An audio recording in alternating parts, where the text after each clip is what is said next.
Hello. Hello. Hello, Dr. Mani. Good evening, Father. Good evening. Hello, Doctor. Good evening. Mani. Yes, sir. Good evening. Good evening, Father. Good evening. Good evening. Good evening. Can you see me? Can you see me, Dr. Mani? Can you see me? See me? Yes, sir. Yes, sir. Can you see me, Yes, Dr. Man? yes, Father. I have seen. Yes, Can you yes, see me? Father. Yes, yes. You are visible and audible. Yes, Father. You are visible and audible. Okay. Okay.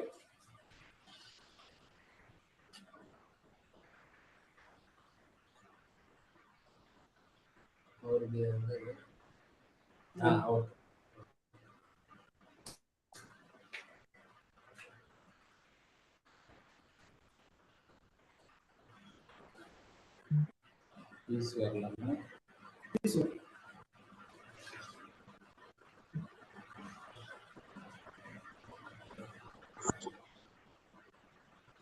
Good evening, sir. Sanmustar sir, good evening.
Hello.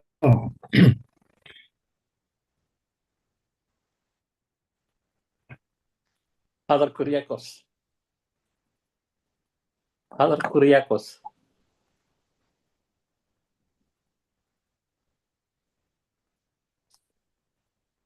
Hi, Asril. Hello. Hello. Father Kuriakos. Father Kuriakos. Can you hear me? I can hear. Yes, I can hear. Can you Father, I am hear Father. me? I am Father Kuriakos.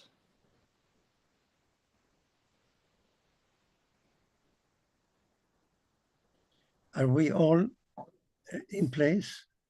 Hello. No.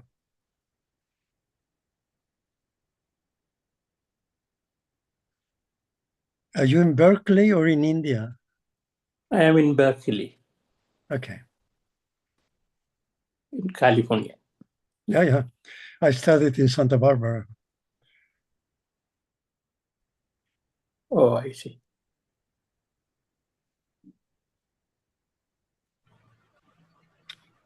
Let's hope the technology helps.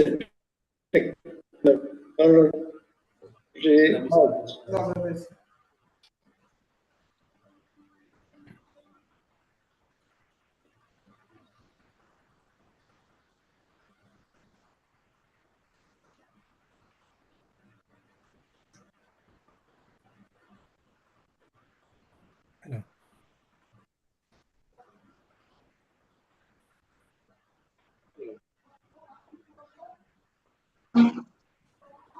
Hello, Dr. Mani. Hello, Dr. Mani.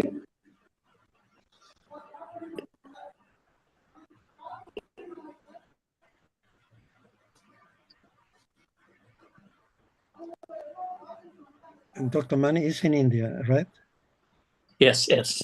Dr. Mani is in India. Yes, sir. It's not, sir. Yes.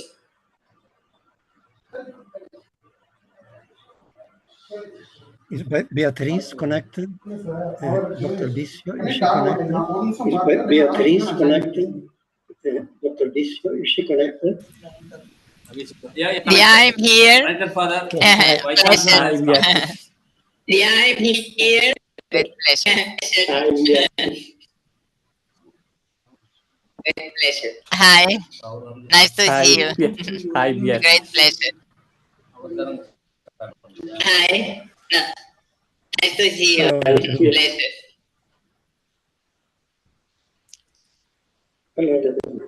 Let us start, sir. Yes.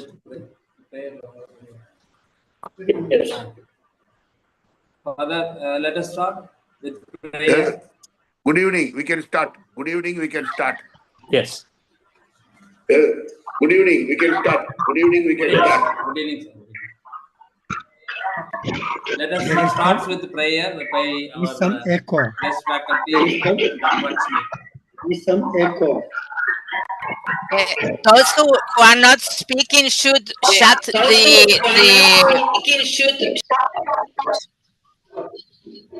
the micro.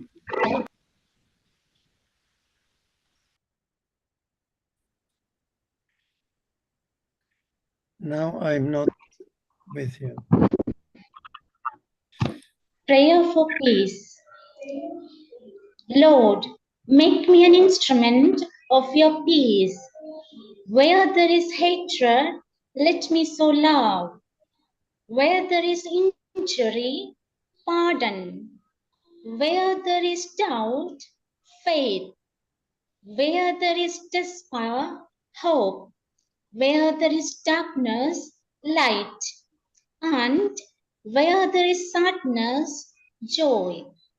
Oh, Divine Master, grant me not to be consoled as to be understood as to be loved as so it is in giving that we receive, in pardoning that we are pardoned, and it is in dying that we are born to eternal life.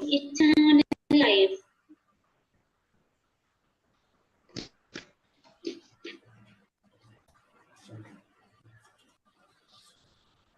Thank you. Let me welcome address by me. Distinguished guests, esteemed speakers and delegates from around the world. It is an honor to welcome you to this global conference on peace. Today we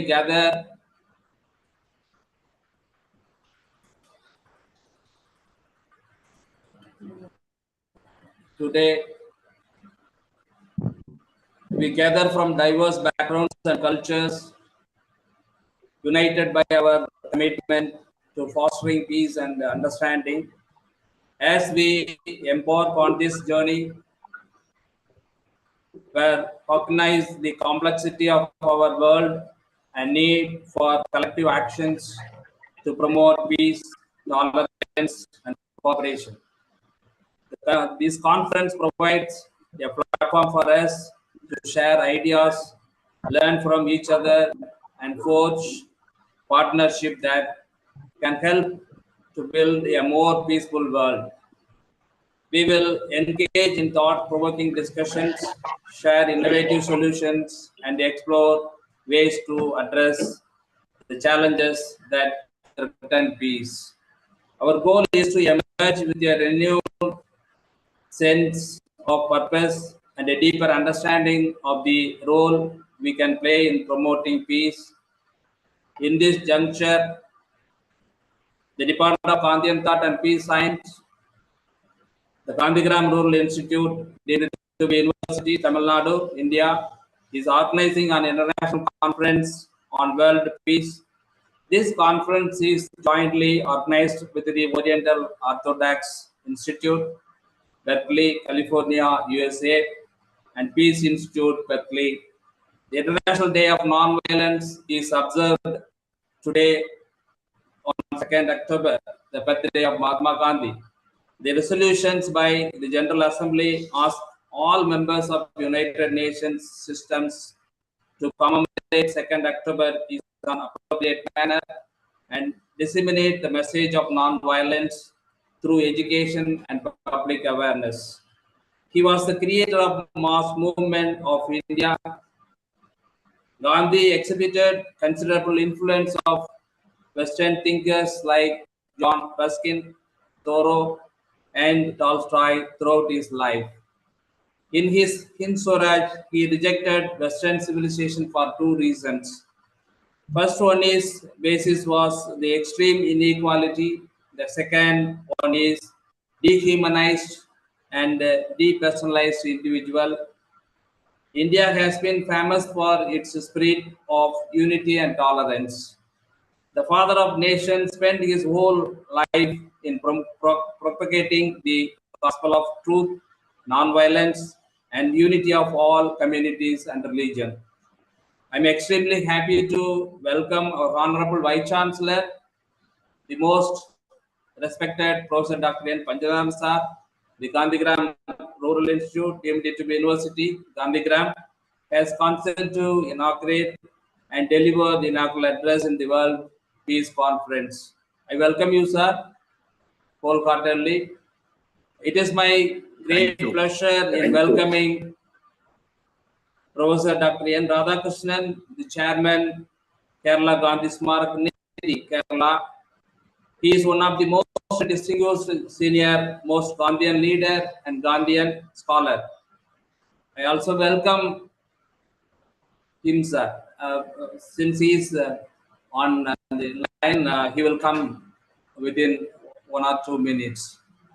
So I am very happy to welcome one of the most distinguished scholar, Dr. G. Thomas Thompson, IAS, former Chief Secretary, Government of Kerala, and the President, Advisory Board, Peace Institute, Berkeley, California, USA. He has agreed to deliver on the topic reconceptualizing religion as a bridge non-exclusive communities with boundary walls. On behalf of the organizers of Gandhigram University, we welcome you, sir. It is my duty to welcome Dr. M.P. Joseph, Dean, Asia Pacific Theological Union, Taiwan, who is going to introduce the speaker, Dr. D.G. Thompson. I welcome you, sir. I am very happy to welcome Father Thomas Massario, Fordham University, New York, USA, who consented to deliver on the topic rethinking the role of the United Nations and other international organizations in creating peace. I welcome you, sir. And my sincere gratitude to Father Dr. K.K. Kuriakose, Dean, Oriental Orthodox Institute, Berkeley, California, USA, who is an instrumental, motivated, and encouraged us to conduct this international conference on world peace. Otherwise, it would not be happened today. So, on behalf of the organizers and the Department of Gandhian Thought and Peace Science, Gandhigram Rural Institute, wholeheartedly welcome you, sir. Welcome you, Father. It is our great pleasure welcoming Dr. Azril Rakel from Uppsala University, Sweden, then Professor in Peace Education for Culture of Peace. I welcome you on behalf of Gandhigram and Professor Beatriz Mesio, Brazil, the member Peace Institute, Berkeley, California, USA. I welcome you, madam. And Dr. T. Ravichandran, faculty, Department of Gandhian Thought and Peace Science, who is going to deliver the concluding remark on the World Conference. We welcome you both on behalf of the Gandhian Thought and Peace Science and Gandhigram Rural Institute wholeheartedly. We welcome you all. It is my privilege to welcome our own University Registrar, Dr. M. Sundaramari, Senior Professor, and Dr. A. Palakrishnan, Dean, School of Health Sciences and Rural Development, and Dr. K. Ravichandran, Senior Professor and Finance Officer in charge, and Dr. Tamilmani, Dean, Senior Professor, Dean, School of Management Studies, and other deans and heads of the various departments, directors and coordinators, and scholars, students, and other participants from all over the country. We welcome you all for this World Conference. Thank you.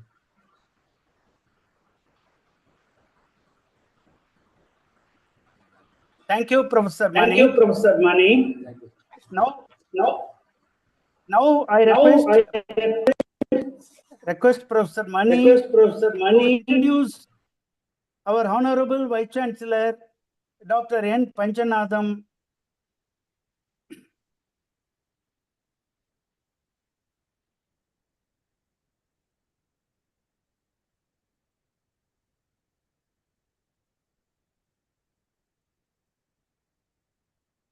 I request Dr. Mani to introduce the Honorable Vice Chancellor of Gandhigram Rural Institute, Professor N. Panchanatham, sir.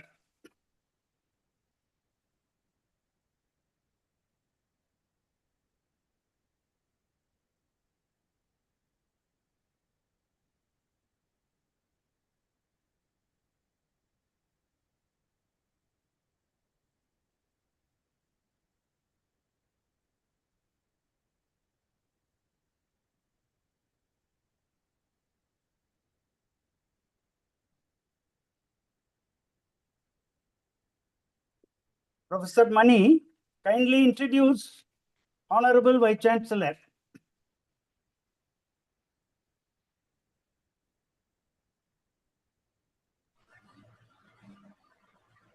I am extremely happy to welcome our Honorable Vice Chancellor, the most respected Professor Dr. N. Panjanadam Sir, GANDHIGRAM Rural Institute, Timbuktu University. GANDHIGRAM has consent to inaugurate and to deliver inaugural address in the World Peace Conference. He has 35 years of teaching and 20 years of administrative experiences. He served as Vice Chancellor in Tamil Nadu Educational University. Earlier, he served as Head Business School and Registrar in Annamalai University, Sidambaram, Tamil Nadu. He has received 50 national and international awards. He visited more number of countries in the world, such as United States of America, UK, China, Singapore, Malaysia, Nepal, Israel, Cambodia, Sri Lanka, Philippines, Georgia for his academic, training and research activities.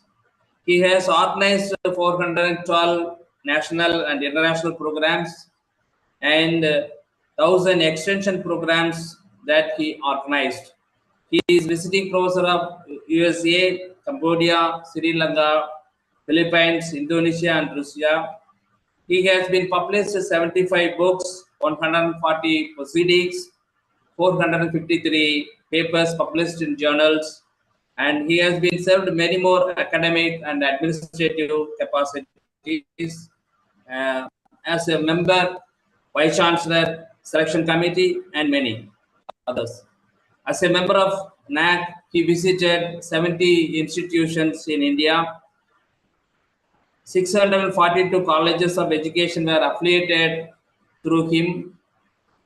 As a Vice Chancellor of GRI, NAC A++ very recently, we affectionately count him as A++ Vice Chancellor. Once again, I'm very happy to welcome our most respected Vice Chancellor, sir. May I, sir?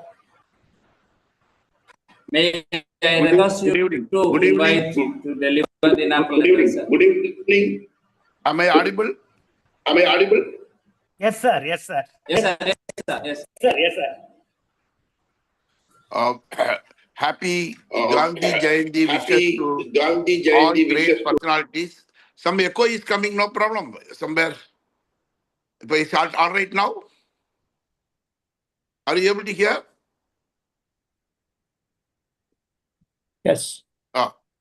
Very good evening to all great personalities, great Gandhians, followers of Gandhian, practitioners of Gandhian, serving the world with the Gandhian principles. I can say, in fact, living every day, adapting Gandhian principles, spreading Gandhian principles, all such great eminent leaders are present, and other respected participants, very good evening. I take this opportunity to convey Happy Gandhi Jayanti. Jayanti, it means birthday. In Hindi word, it is Jayanti means taking birth.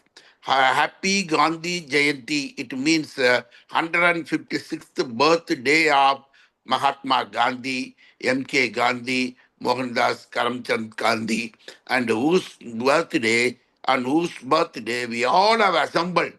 And we just recall these ideas, principles, particularly on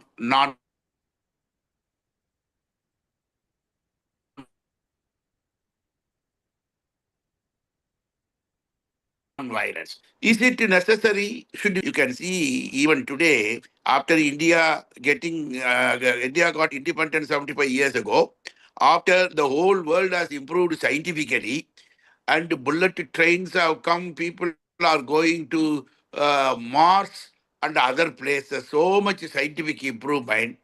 But unfortunately, if you browse in the Google, you can see every 10th minute,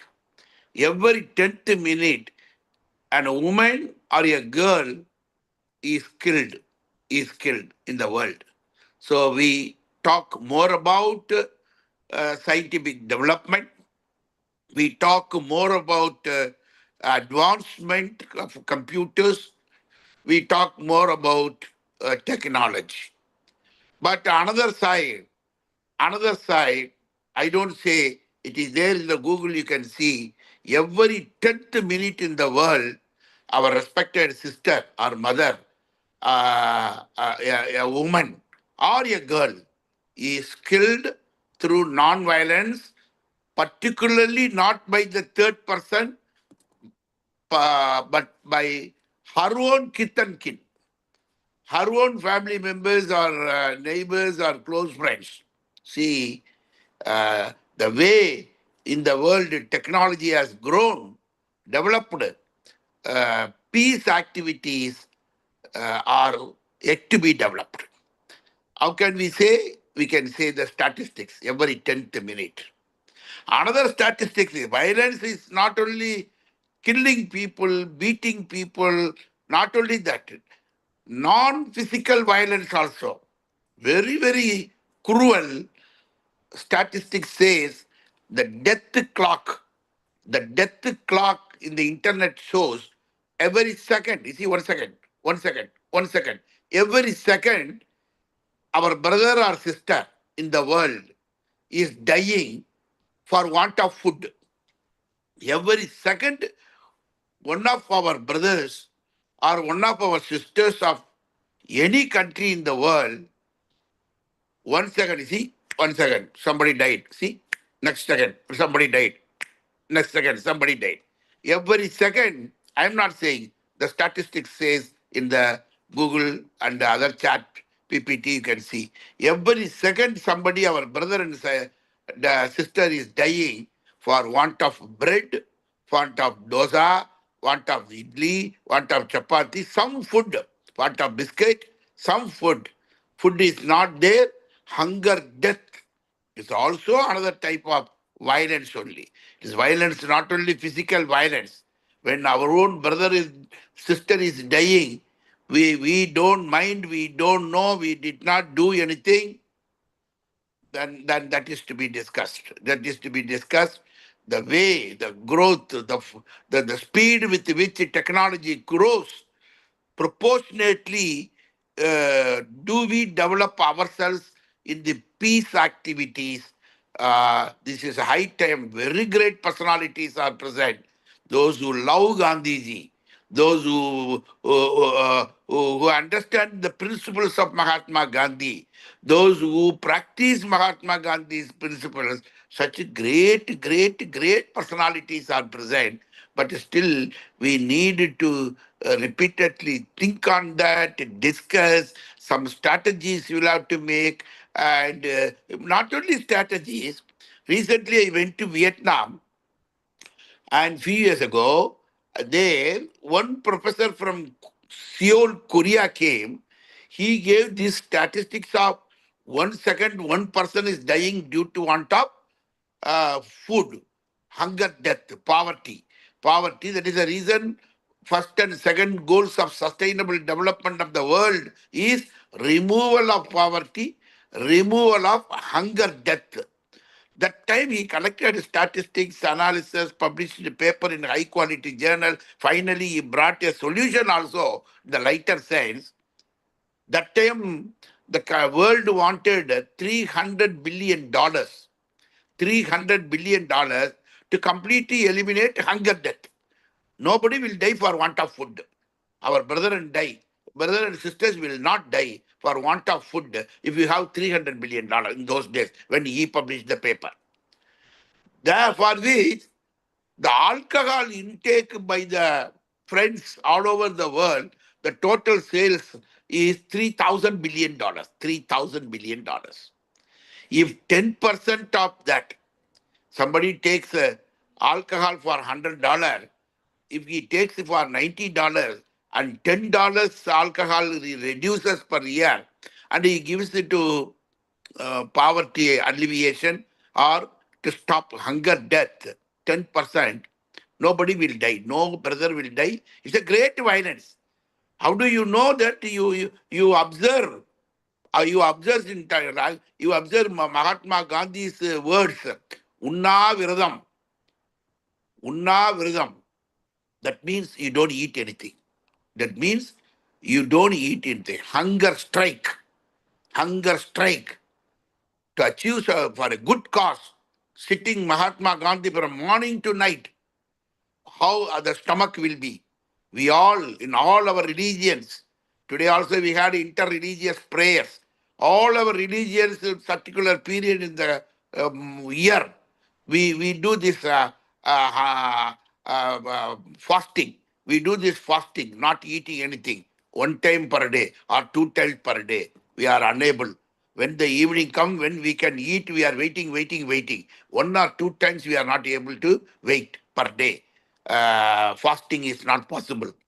But Mahatma Gandhi was there for many days for the freedom of the people, for non-violence, And many people today dying, they are not doing fasting, dying for want of food.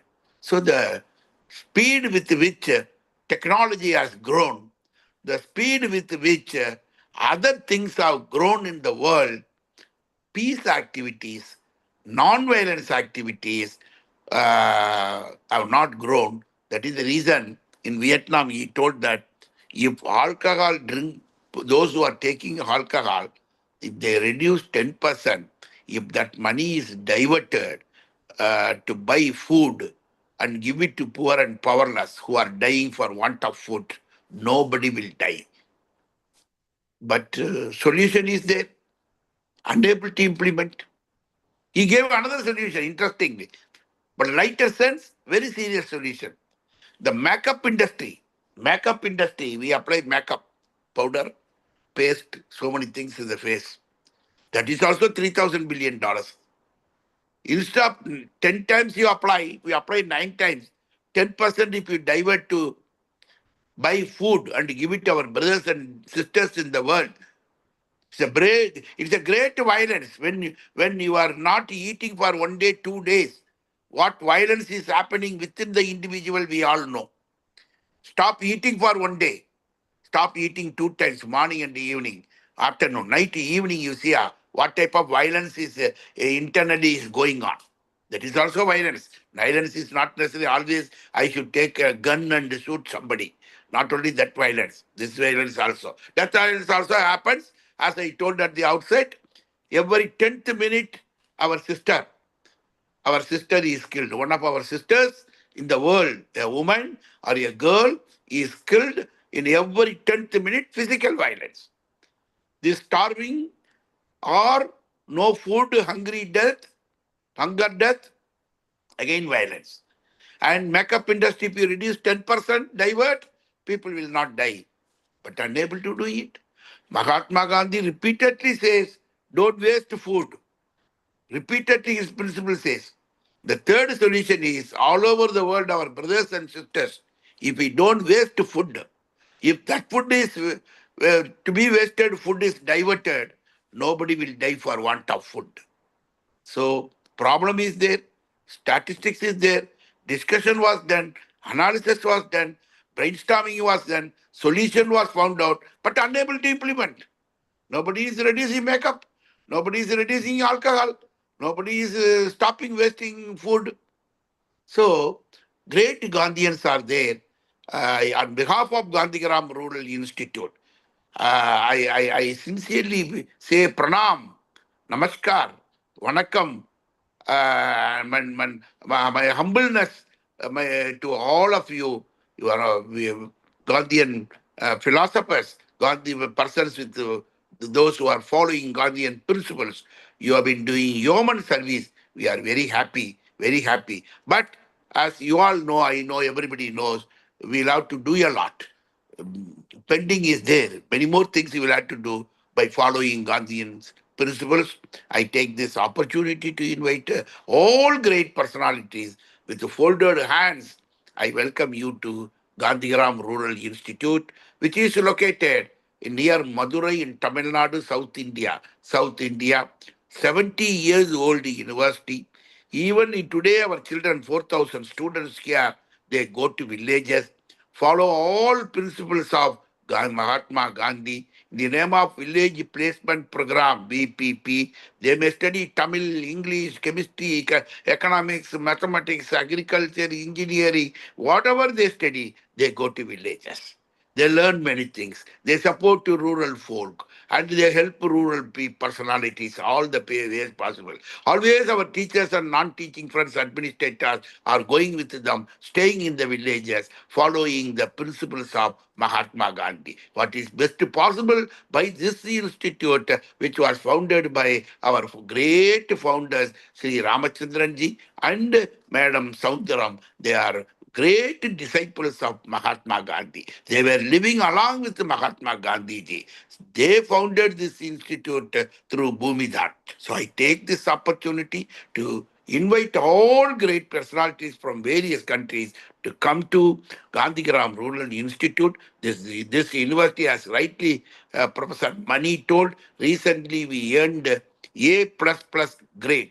National Assessment of and Accreditation Council, Government of India assesses all 55,000 institutions, higher education institutions in the country based on our performance, science, H index, teaching learning activities, Gandhian following the Gandhian principles. All those things are evaluated. Finally, in the top 8th rank in the country among the centrally funded universities with the 3.58 score, A++, all our students, teachers, non-teaching friends, well-wishers, alumni, parents, together worked at the end for such a rural, but very simple. We do not have a high-rise building.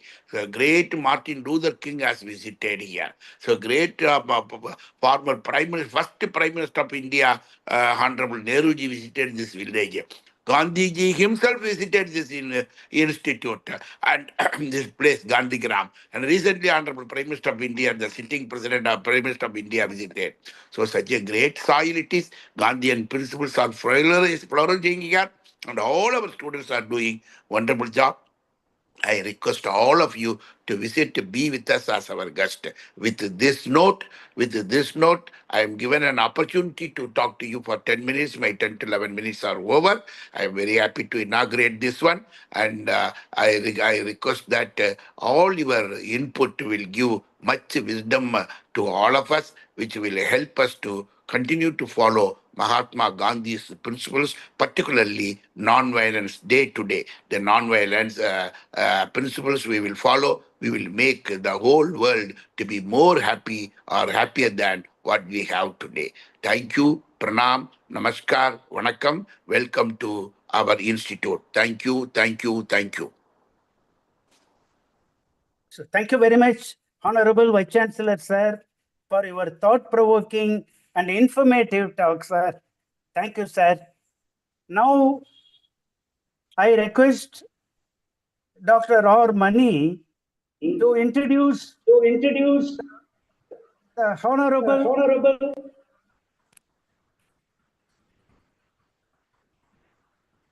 Now, I request Dr. Mani to introduce the first speaker, Dr. N. Radhakrishnan, sir, Chairman, Kerala Gandhi Smarak Nidhi, and veteran Gandhian from Thiruvananthapuram. Dr. Mani, sir.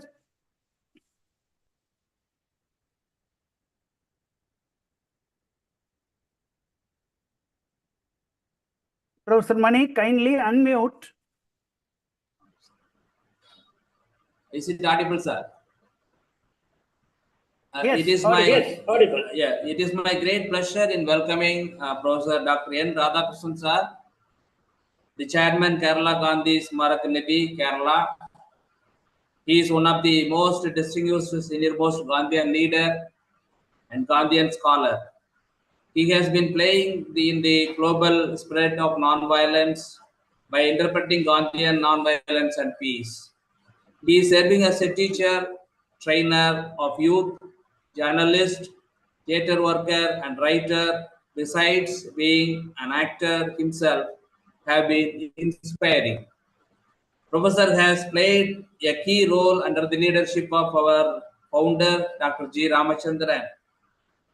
He was retired from Gandhigram Rural Institute as a Dean of Faculty of English and Foreign Languages. He was served as Director Gandhi Smriti and Darshan Samiti in Nedergate.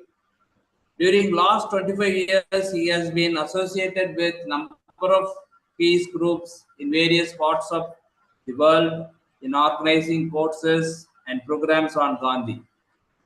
Training camps were also organized in several universities on non-violence, social change in association with Martin Luther King Institute in Nonviolence in Florida, Gandhi Canadian Foundation for World Peace in Edmonton, Canada, First Nation Assembly, Vancouver, Foundation for Coexistence, Sri Lanka, Just International, Malaysia, then Gandhi International Institute of Peace, Hawaii.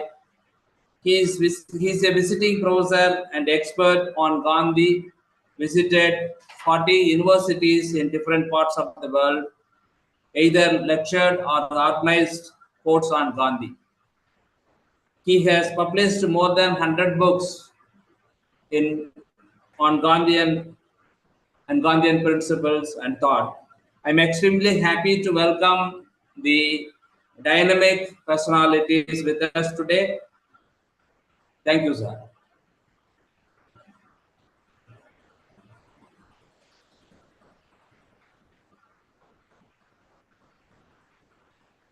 May I request to deliver the topic, rethinking the meaning and relevance of Gandhian thought in the new era, Professor.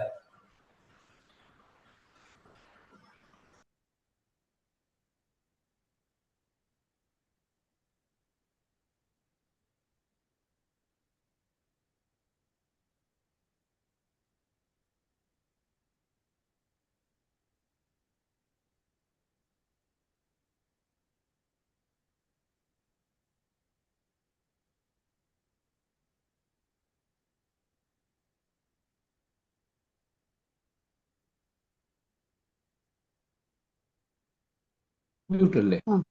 Hello? Hello? Sir, audible, sir. Good evening, sir. Audible. Yes, sir, audible. It's audible. Yeah, please, please. Audible. Okay. Good evening to all. Namaste.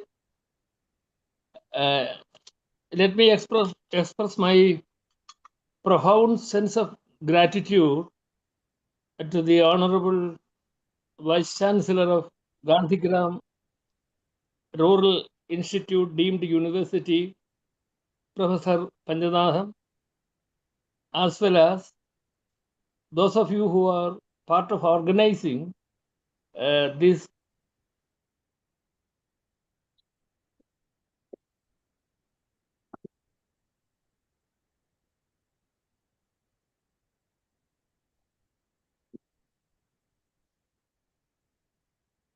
momentous discussion, different parts of India, as well as a few friends from outside Tamil Nadu.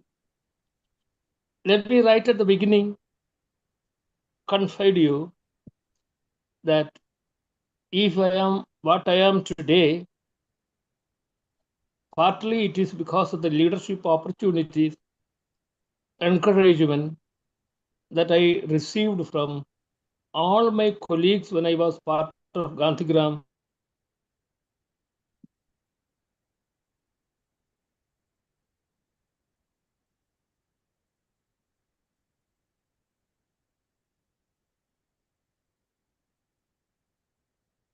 University for 20, I was 24.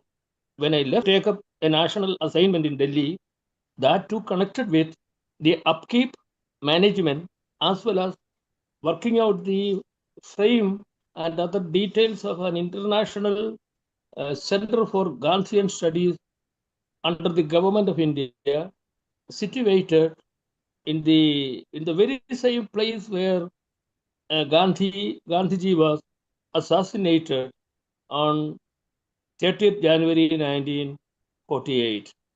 So I learned very heavily from Gandhigram University, my colleagues, and among whom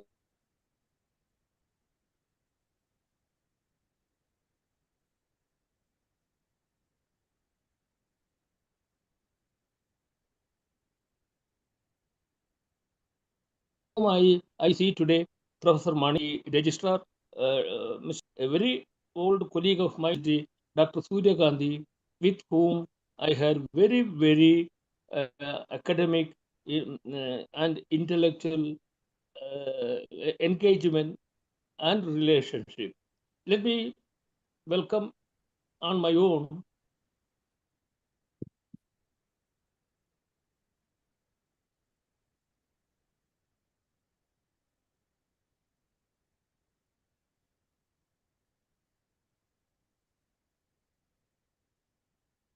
on behalf of every one of you for us to answer instead of explaining. Most of us know, but today the question is, let me again share with you.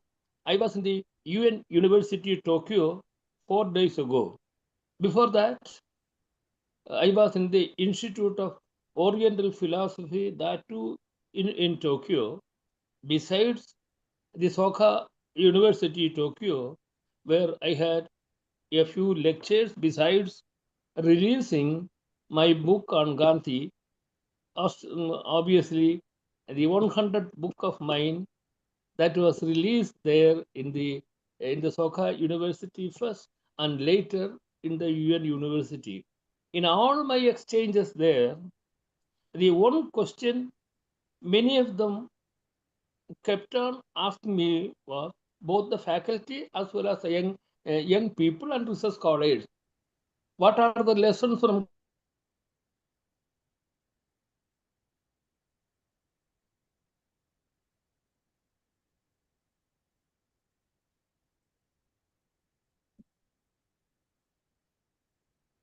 Gandhi for us to learn? At birth until he was on 30th January 1940. Now Gandhi Smriti in New Delhi. I would like to do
hello. Hello. Sir, now the audio is all right, sir. Okay. I don't know where I left and which sentence I left, but then if I am repeating, kindly excuse me. The point of my presentation there was the most important lesson before us, every one of us, and also as far as to humanity, is to discover the Gandhi in each of us.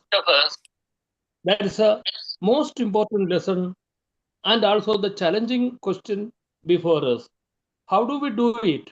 What exactly are the lessons of Gandhi that we can learn in the artificial intelligence era?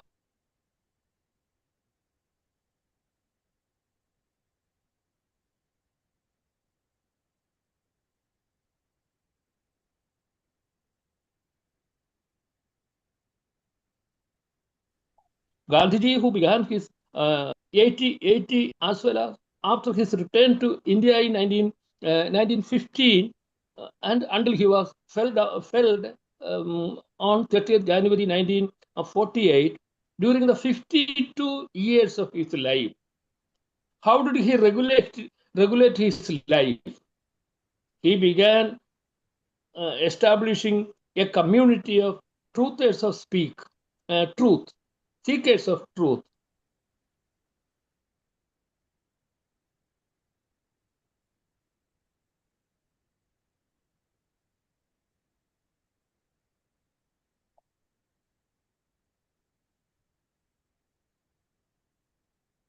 Then a second was to Phoenix potential for human welfare, community development, as well as developing ecologically friendly system around, besides conditioning every one of them to meet, to learn the humility, as well as the kind of cooperative life that everyone should imbibe. It was this quality which made the great Nobel laureate Tolstoy to describe what Mr. Gandhi is doing in South Africa is the most important thing in the world today.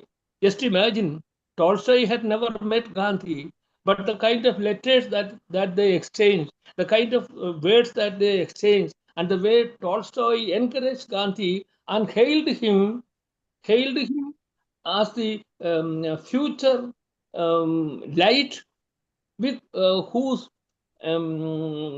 brilliance there will be a new dawn of civilization. When Gandhi returned to India in 1915, the two ashrams that he established, one in Sabarmati, the other in what you call in the central province of India, Sevagram, where Gandhiji developed the art and technique of educating people to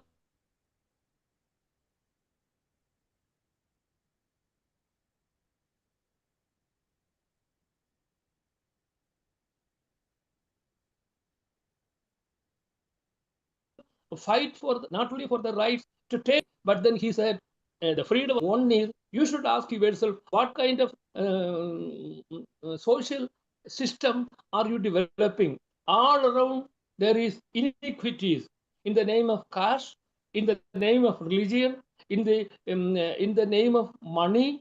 All these things, people unworthy to describe themselves to be civilized human being. Let us look for what you call a revolutionary thinking process which will make us live in harmony with nature first, and see that nature has given us plenty of things. But then for everybody, nature has given a lot of things, but not to meet your greed. So what you have to learn the first lesson which Gandhiji gave us after returning to India was that we should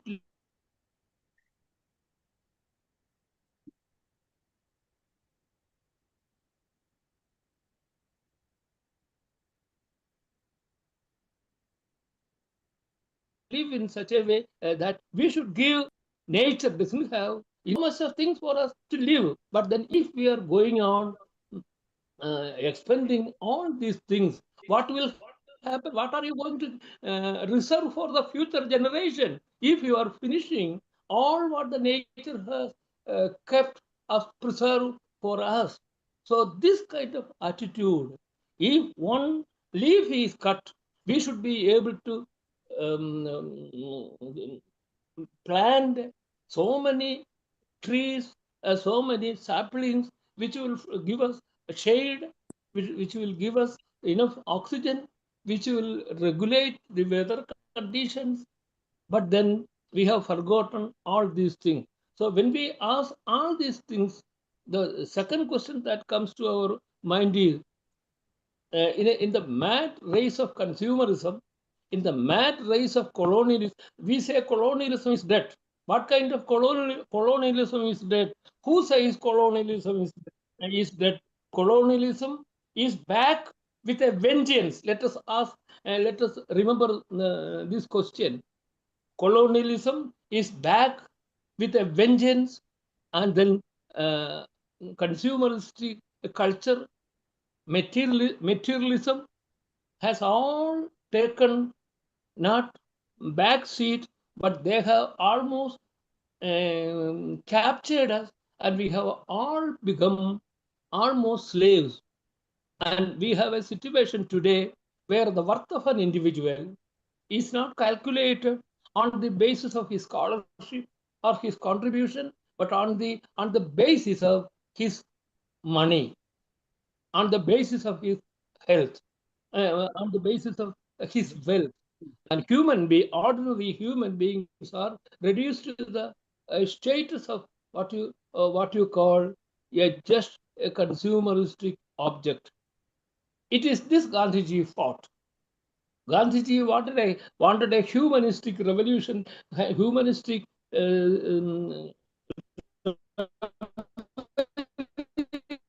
to develop. That infinite energy within you. It is this energy.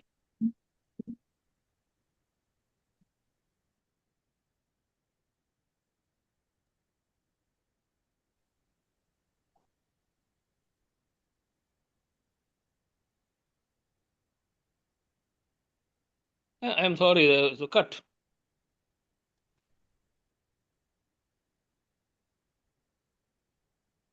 Hello? Yes, sir. Yes, sir. The voice is breaking. Hello? Hello. Yes, sir. Yes, Is sir. it over, Is sir? it over, sir? Okay, sir. Okay, sir. And so thank you very much. Thank you very much, Dr. Radhakrishnan, Dr. sir, Radhakrishnan, sir, for your valuable information on Gandhi, and you are like a walking encyclopedia on Gandhi, sir. Thank you very much, sir.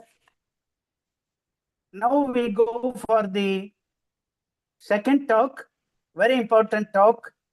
The topic of the talk will be reconceptualizing religion as a bridge, non-exclusive communities with boundary walls, by Dr. Gigi Thompson, IAS retired. I request Dr. MP Joseph Sir, Dean, Asia Pacific Theological Union, Taiwan, to introduce the speaker.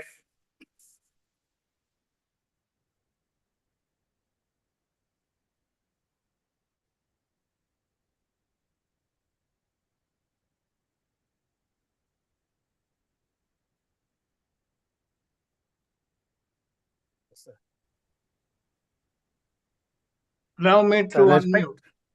Hello? Yes, I was not allowed to unmute first. Sorry. Oh, yes, sir. I'm deeply Hello. honored to introduce our next speaker, Dr. Gigi Thompson, IAS. Dr. Thompson served as the Chief Secretary of Kerala, the most coveted position within the administrative structure of the state government. And before assuming this role, he successfully held various administrative responsibilities at the district level and oversaw numerous government projects, many of which were accepted nationally as model initiatives. Beyond his distinguished career as an able administrator, Dr. Thompson is also a reputed writer, having published widely in both English and his mother tongue Malayalam. As a respected public intellectual, he made defining contributions in shaping a collective moral consciousness in the nation. Dr. Thompson is also a man who walks his talk. Hello. He founded the Bharat Bhaviga Foundation, a unique student enrichment program designed to give, in his own words, boots and wings to the younger generation. We will also have the privilege of experiencing his gift as an acclaimed orator, one who has won numerous awards for his exceptional skills in public speaking. Today, Dr. Thompson will lead us into a conversation on redefining the role and nature of religion as a bridge. In recent times, it's often argued that an individual's socio-political consciousness is largely determined by a single monolithic identity, often shaped by religion. It further suggests that those who share the same identity, am I audible? Yes, sir. Yes, sir. It further suggests that those who share the same identity inevitably share the same political consciousness, while their interests stand in conflict with those people with different identities. By this logic, for instance, if I am a Christian, my socio-political consciousness is presumed not only to differ from, but also to be in conflict with that of my Hindu brothers and sisters. Such a truncated reading of religious consciousness encourages us to demonize the other and has fueled the rise of a narrow religious nationalism. This form of nationalism has redefined faith as a political instrument for social formation. Besides, it treats cultural symbols of the past as eternal truth, reducing religion as a static and most decisive cultural construct in human history. Dr. Thompson will help us to rediscover what religion is truly about, its capacity to build societies of love and care. With great joy, I invite you to listen to Dr. G.G. Thompson. Thank you, sir. Okay, thank you, Dr. M.P. Joseph, for those very kind words. Respected Panchanathan, Vice Chancellor of GANDHIGRAM University, fellow panelists, Reverend Father Karikuchara Kuriakos, Dean of Oriental Orthodox Institute of Berkeley, ladies and gentlemen. At the very outset, I must congratulate Father Kuriakos for this great initiative which he has taken. He has great plans to organize an offline program in the near future, and I understand that this is going to take place in GANDHIGRAM University in the coming year. That will be a wonderful opportunity for all of us to raise our voice in unison for peace and for understanding all over the world. Friends, today my topic is about religion. Religion as a bridge. You know, religion is a word that evokes many emotions. Reverence in some, suspicion in others, comfort for some, controversy for others. When we speak of religion, we often imagine it as a set of rules, a system of rituals, or even boundaries that divide one community from another. But I invite you to imagine it differently. Not as a wall that separates, but as a bridge that connects. Religion is humanity's bridge across the great chasm of existence. It is our attempt to span the distance between the finite and the infinite, between the smallness of our lives and the vastness of eternity. Think of the Indian mystic poet Kabir. Kabir Das once said, "The river that separates us from God is wide, but the bridge is love." The simple truth captures the essence of religion. It is a bridge of longing and love, carrying us from our fragility towards the eternal. Religion connects us across generations. A Jewish child today who asks at Passover, "Why is this night different from all other nights?" He is not just speaking to his father, he is speaking to his ancestors who asked the same question 3,000 years ago. When lamps are lit for Diwali, when Muslims break fast for Ramadan, when Christians light candles at Christmas, we are walking across bridges built by generations before us. Religion also connects people with people. Think of Saint Francis of Assisi, who embraced lepers when the society shunned them. Or think of Muslim families who, during Ramadan, open their homes and invite neighbors of all faiths to share in their iftar meal. These are not small gestures. They are bridges of fellowship, transforming isolated individuals into communities of belonging. Friends, at its noblest, religion becomes a bridge between cultures. When Mahatma Gandhi drew from Hindu and Jain traditions of non-violence, he built a bridge so strong that it stretched across continents. Martin Luther King Jr. walked across that bridge, carrying it into the struggle for civil rights in America. That is the beauty of true religion. It transcends boundaries, carrying light from one shore of humanity to another. Religion is also a bridge inward.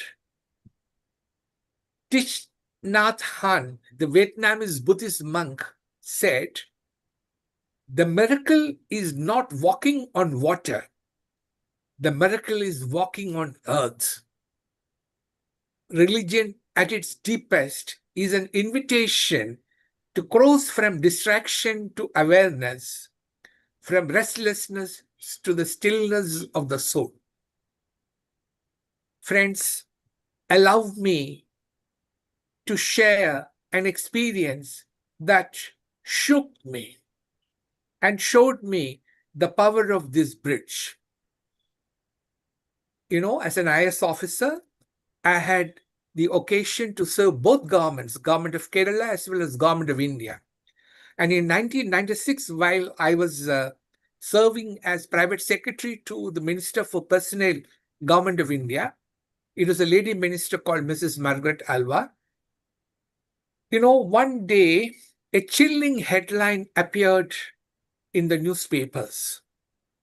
The headline was this: "Nuns attacked while sleeping." Some Catholic nuns in a remote village near Lucknow in UP had been attacked at night by extremists with spears and clubs. We rushed there after a long and arduous journey. And the scene that awaited us is etched in my memory forever. The nunnery lay in ruins, doors smashed in, wooden cords overturned, glass shattered everywhere. On the floor, pools of blood bore silent witness to the brutality that night. We then went to the nearby care home where the injured nuns had been taken. Most of them lay unconscious, wrapped in bandages already soaked in blood. I stood there numb. My heart felt hollow. Words seemed futile. Then I noticed a nun, conscious, her frail body struggling against pain. I walked to her, held her hand in mine, and tried to comfort her. I whispered, "Don't cry, dear sister. I know how painful this must be." Her reply stunned me. She said through tears, "It is all right, sir. The pain is bearable. Compared to what my Lord suffered in Calvary, this is nothing." In that moment, time stood still. Her body was broken, but her faith was unshaken. Religion for her was not ritual or doctrine. It was a bridge of unimaginable strength, connecting her suffering to the suffering of Christ, her weakness to his endurance, her night of pain to his promise of resurrection. I asked myself, tears in my eyes, do I have such faith? Do I have such a bridge to carry me when the storms of life come in? Yes, bridges can fall, can fail. History is full of moments when religion became a wall, when it was misused to justify violence or exclusion. But there are also luminous moments when religion became a bridge strong enough to hold the weight of humanity's noblest hopes. The nun's words remind me, when religion is built on humility, compassion, and love, it becomes a bridge that even pain and bloodshed cannot destroy. So let us look at religion anew, not as a fortress of separation, but as a bridge of connection. A bridge between heaven and earth. A bridge between past and future. A bridge between self and neighbor. A bridge between culture and culture. A bridge between pain and hope. And let us remember, religion does not only call us to walk across bridges, it calls us to become bridges ourselves. Every act of forgiveness is a plank. Every gesture of compassion strengthens the span. Every word of reconciliation extends the bridge further. For the divine is not only waiting at the far end of the bridge, the divine is also with us in the courage to build, in the faith to cross, and in the love that binds us together. Ladies and gentlemen, may we choose to be bridge builders. For in the end, that is what true religion is all about. That is what true religion asks of us. That is what we need to do in the present circumstances. Thank you for your patience and time.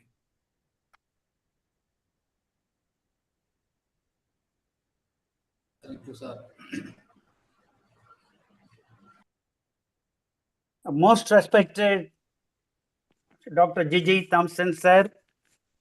It was a brilliant speech, unifying speech, and we are wondering that whether you are a civil servant or a professor or a theologian, sir. Thank you very much. Thank you very much for the peaceful talk, sir. Thank you. And now we go for the third talk, rethinking the role of the United Nations and other international organizations in Creating Peace by Father Thomas Masario, S.J., Fordham University, New York, United States of America. And we request Father Dr. K. Kuriakos, Dean, Oriental Orthodox Institute, Berkeley, California, USA, to introduce Father Thomas Masario, S.J. Father. Thank you. I am very glad to introduce Father Thomas Massaro. Father Thomas Massaro is a Jesuit priest who holds the chair of religion and society at Fordham University in New York City. He is a graduate of Emory University in Atlanta, Georgia, and has authored 11 books and published 150 articles. They are oriented to social justice, peace, work rights, and poverty alleviation.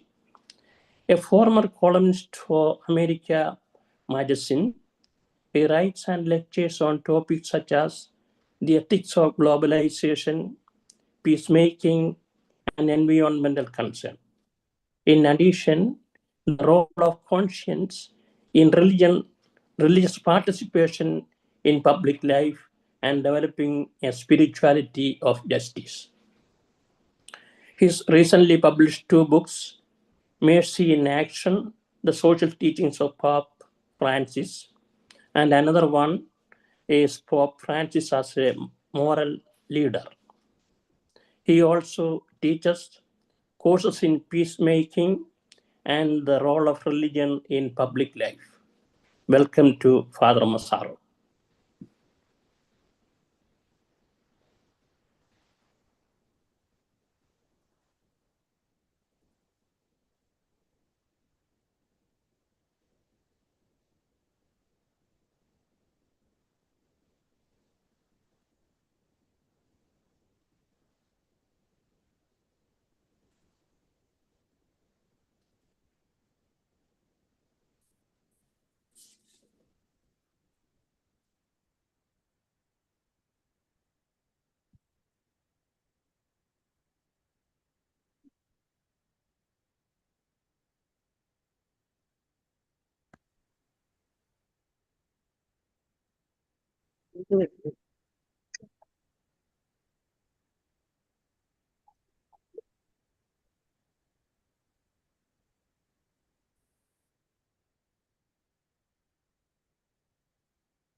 Shall we wait or?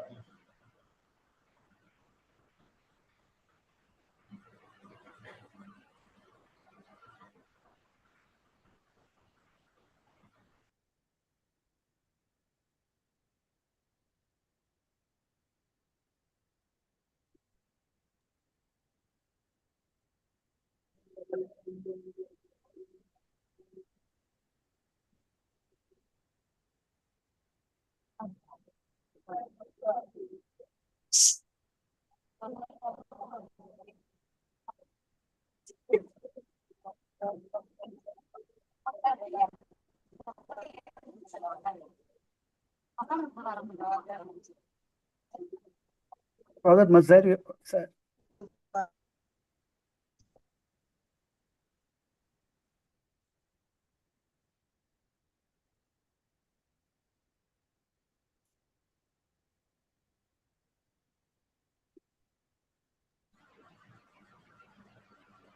Father Masario. Father Masario.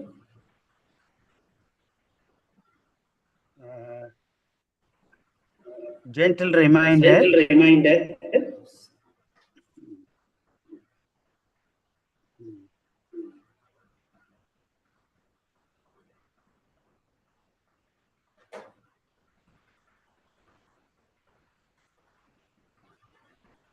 Or further, with your permission, shall we go to the fourth talk, and then we will invite Father Masario later.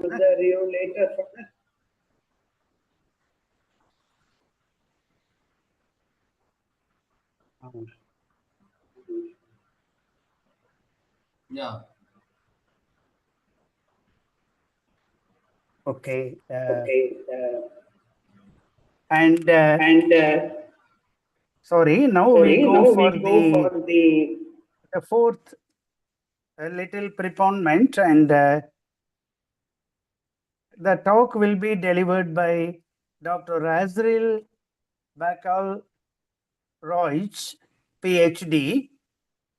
She is a Siemens affiliate, Uppsala University, Sweden, and professor in peace education for a culture of peace, working in Mexico. He will be delivering a talk on how to build international structures, cultures of justice, peace, and solidarity. Another Latin American and world or possible, a Latin American view. And we request Professor Beatriz Bazio from Brazil and member of the Peace Institute, Berkeley, to introduce the speaker. Hello, thank you very much. I'm very honored and very pleased to have been invited by Father Kuriakos to introduce Dr. Azrael Bakal, who is a friend for a long time and a very brilliant and important scholar.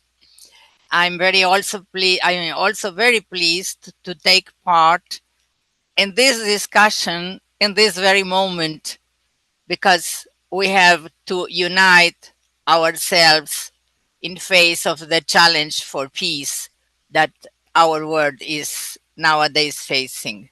So thank you very much, all those who have been working hard to prepare this conference, in particular Professor and all the staff of the GANDHIGRAM Rural Institute of Tamil Nadu, and of course, Father Kuriakos. Thank you very much for this very important opportunity.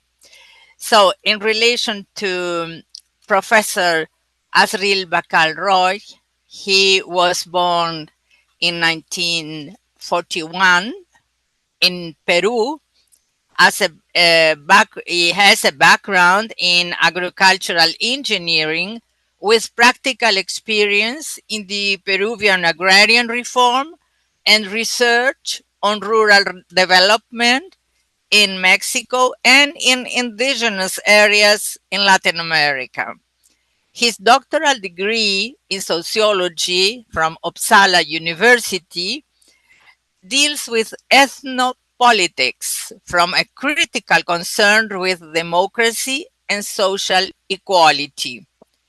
Guest teacher at the Department of Earth Sciences, he coordinates since 2021 with Daniel Mosberg the program Coffee with Paulo Freire, an international popular educational network inspired by the critical pedagogical legacy of Paulo Freire. His interdisciplinary background enabled him to teach and to conduct participatory action research on various subjects in Peru, Mexico, and Sweden. Currently board member of Alara and IRIPAS and consultant of UNESCO on education and communication in Latin America. He also is very important scholar. Let me see here. I have lost the connection here with my paper. A minute, please.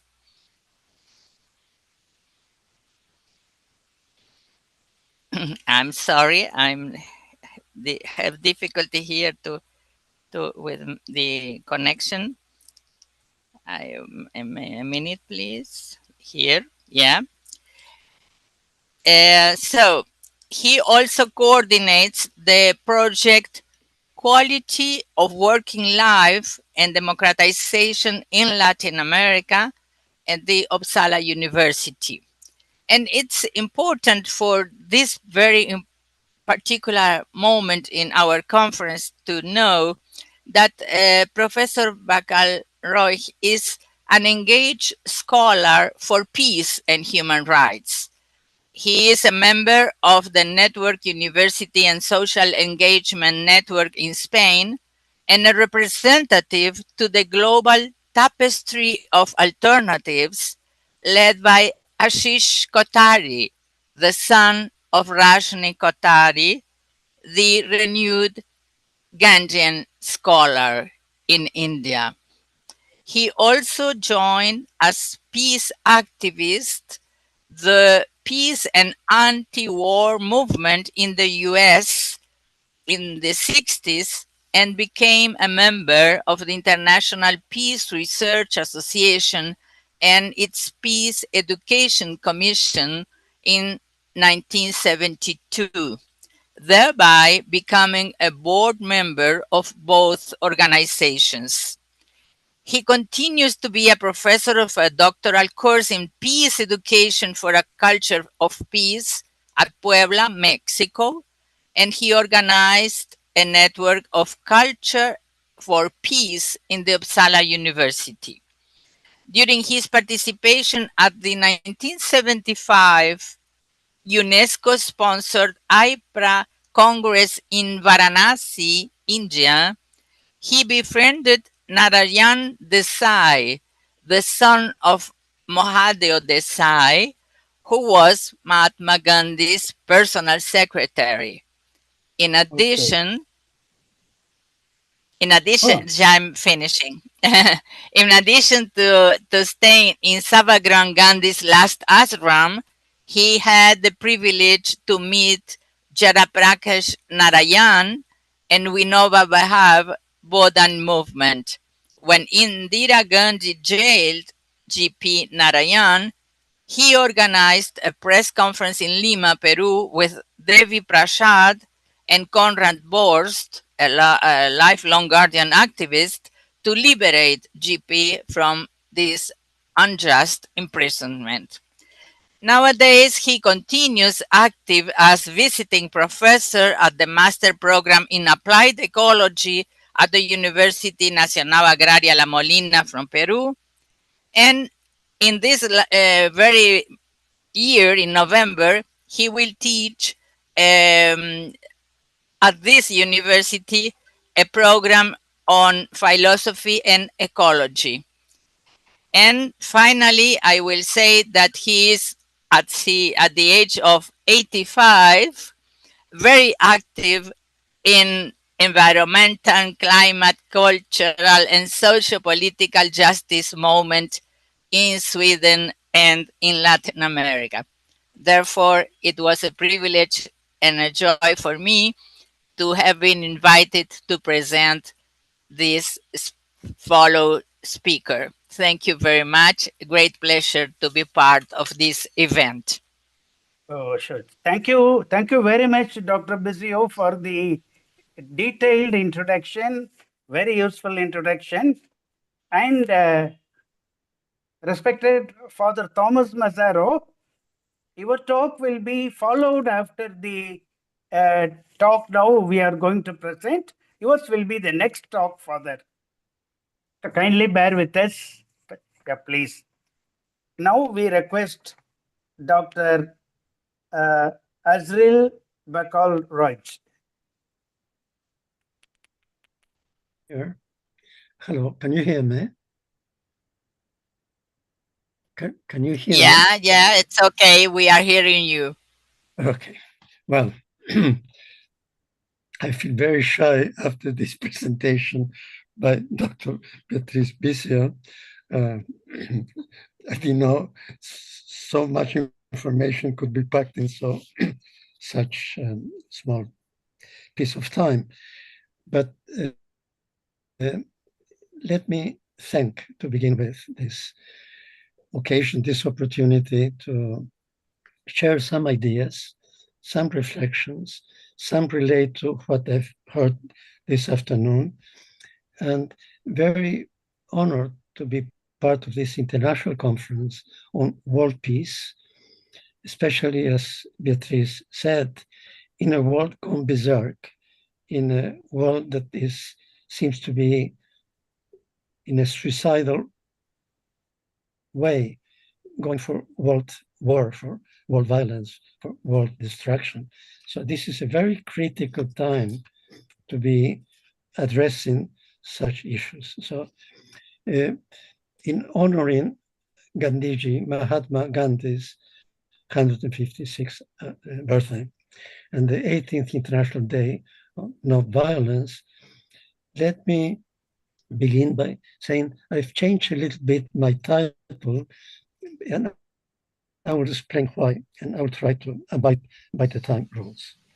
So I would say how to build international, regional, national, and local, because that's the way we work in real life.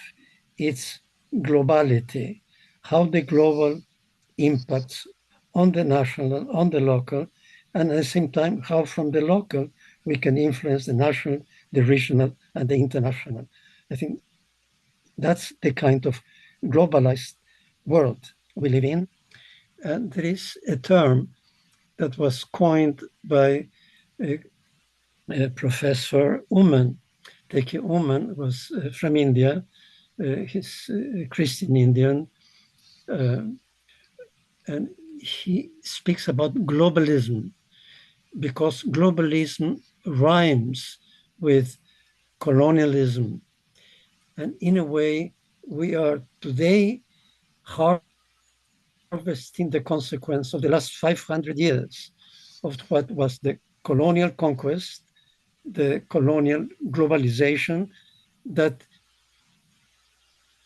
you could say subdued Latin America, Asia, Africa for the purpose of making rich, of developing the North, or at the same time underdeveloping the poor South. So in this sense, the vision is the same. It's a vision of structures and cultures. Because if we just speak of cultures, of ideation, of education, it's in the air. We need to ground, as Gandhiji did, our struggle for peace with structures that are supporting cultures of peace. So I then go to my frame. We say the context is global. And we also say that the context today is a new, you could say, a new international disorder. We have had 500 years of colonial, dysfunctional, neo-colonial globalism. Disordered. Why disordered? Because on this end of this historical chain process, we have 1%, and this is metaphorically speaking, that live a very affluent life at the cost of 99% of the world population. And this is kind of Gandhiji defined in terms of structural violence. So we could say that in the last 500 years, if we take Immanuel Wallenstein's historical view, it is a world of structural violence. It's the structural violence of daily poverty, of daily hunger, as some of my colleagues have said. It's a world of inequality and growing inequality. And injustice is a structural violence. So the challenge, the problem we address is how do we change this structural crystallized structural violence towards a structure of justice as a base for structural peace and not violence. And this is in connection to what Beatriz kindly mentioned, that in 1972, I joined the there was the first International Peace Research Institute in Oslo, created by Johan Galtung. And Johan Galtung took to the West the notion from Gandhi of structural violence. Following this institute, it became international, was then 1974, and that was again the intersection between the global, the world, the international, with the national and the local. The meeting was organized by UNESCO, and then it was in Varanasi in India. And in Varanasi, I had this fantastic opportunity to meet Uttara and Narayan Desai. And Narayan, Beatrice mentioned, was the son of Mohadeus Desai, who died in Gandhiji's lab in British colonial prison. And then he grew up under Gandhi. Gandhi was his mentor, his educator. He grew up incarnating the Gandhian educational project. So following these developments, in 1977 in Mexico, in Huastepec, we created CLIPE, the Latin American Council of Peace Research, you could say, and Education. From that, it followed different developments. CLIPE went up and down, like IPRA and so on, like the peace movement, up and down. And then currently, I have the privilege to be in the International Board of IRIPAS in Guatemala, dealing with the same issues. So this is about the context. It's, you could say, an insane context today, where there's more militarization, where the gap between rich and poor is accelerated,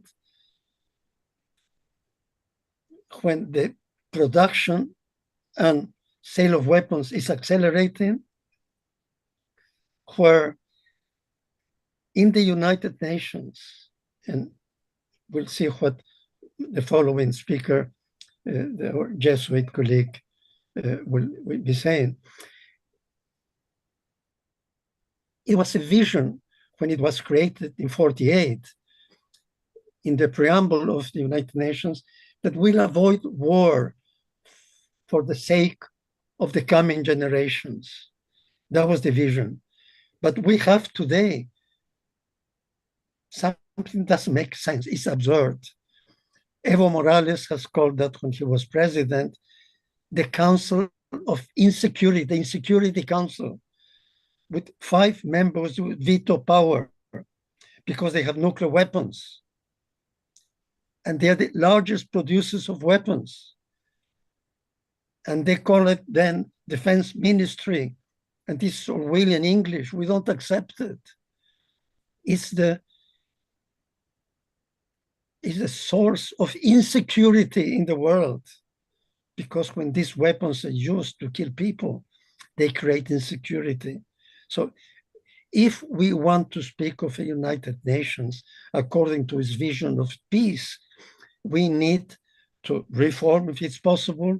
Many people have tried, like Federico Mayor Zaragoza, twice Director General of UNESCO, but it's very difficult to those that hold the power to just let go easily. So if it's going to be reformed in time, then okay. But if it isn't, we need to recreate People's United Nations. Federico Mayor Zaragoza used to say and speak a lot about the preamble, because it is the peoples of the world, not the countries of the world.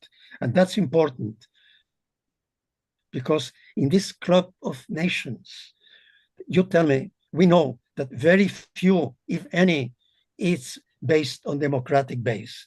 If the democratic components, constituents of United Nations are not democratic, how can the United Nations as a superstructure be democratic? We need it, and we have things like UNICEF, like UNDP, and so on and so forth. Now, when we read the context, Paulo Freire, which is my main perspective here, I have a picture here of a book, I don't know if you can see it. He said it's very important, and he became famous with his literacy project, but he said it's critical to be able to read the context, to understand the context that I just summarized briefly, in order to change it, to transform a world based on a structural violence into a world that is based on a structural peace and non-violence. Is to say, a just world, where it's not competition what makes the rule of the world, which makes it a jungle, but it is peace, non-violence, justice, solidarity, love, if you wish. So Gandhi was not approaching this from the top. He was speaking about grassroots.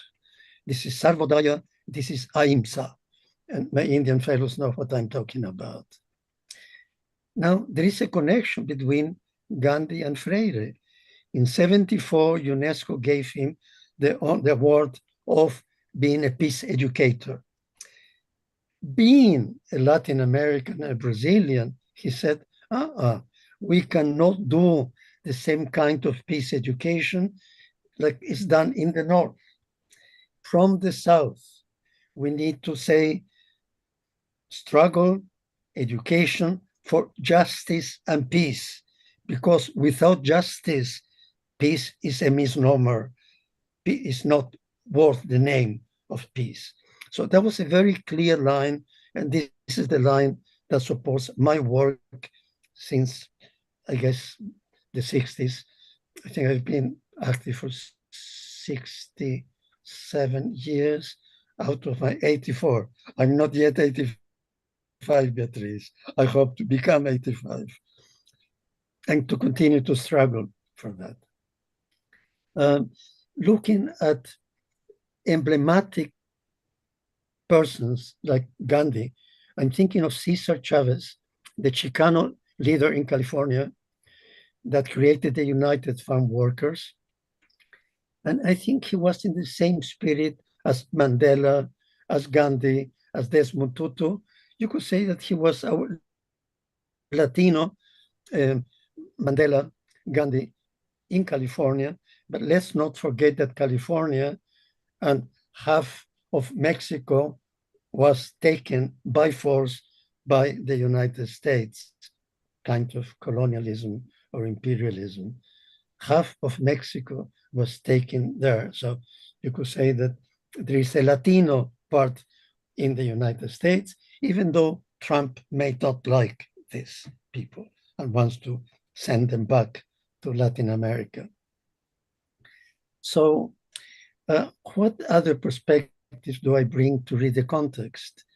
And we are familiar with the 68 movement, the student movement that grew up in California, in San Francisco, in Berkeley, and then in France as well, and then in Europe and in the world. The first university reform movements took place in Cordoba, in Argentina, and in Cusco, in Peru, in 1917, 1918. And this university reform movement wanted to have a university for the common good, not for the elites, not for the private interest, not for the particular interest, for the common good. And this is today a way to see the university, like right now, belonging in this fantastic network. In Spanish would be Red Universidad de Compromiso Social, University and Social Engagement. We're about 20 disciplines working in the same way, interdisciplinary, transdisciplinary, but combining knowledge that is useful knowledge for the common good. So that's another way to look at it. Now, let's look at the contributions from Latin America, this regional view. 1910, the first social revolution for justice in the world took place in Mexico. Then we know the name of Zapata. And they were trying to bring agrarian, rural justice to the world. So it was not in Russia at the time. No, it was in Latin America. So we should not forget both this first break of the colonial project of colonialism, but the disruption came first in Latin America, in Mexico. Okay.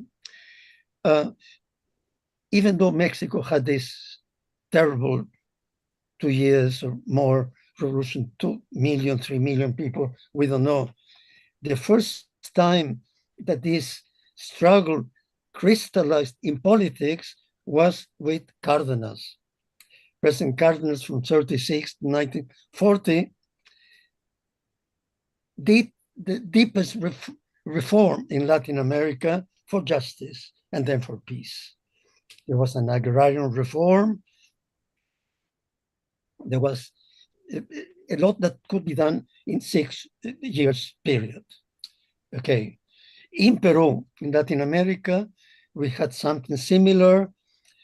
The oil industry was nationalized for the common good.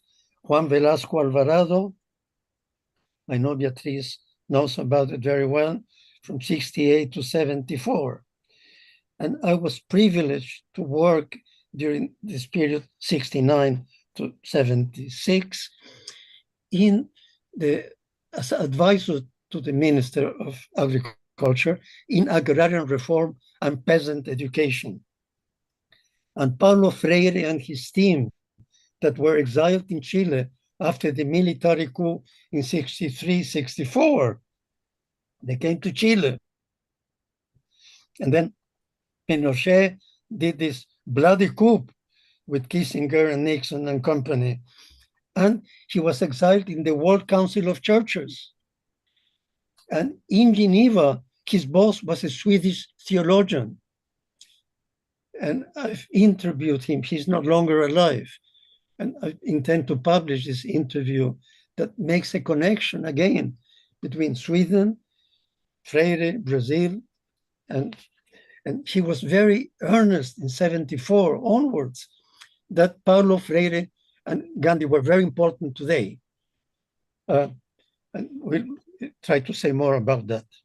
So today we have movements like Sarvodaya in India, like the MST in Brazil,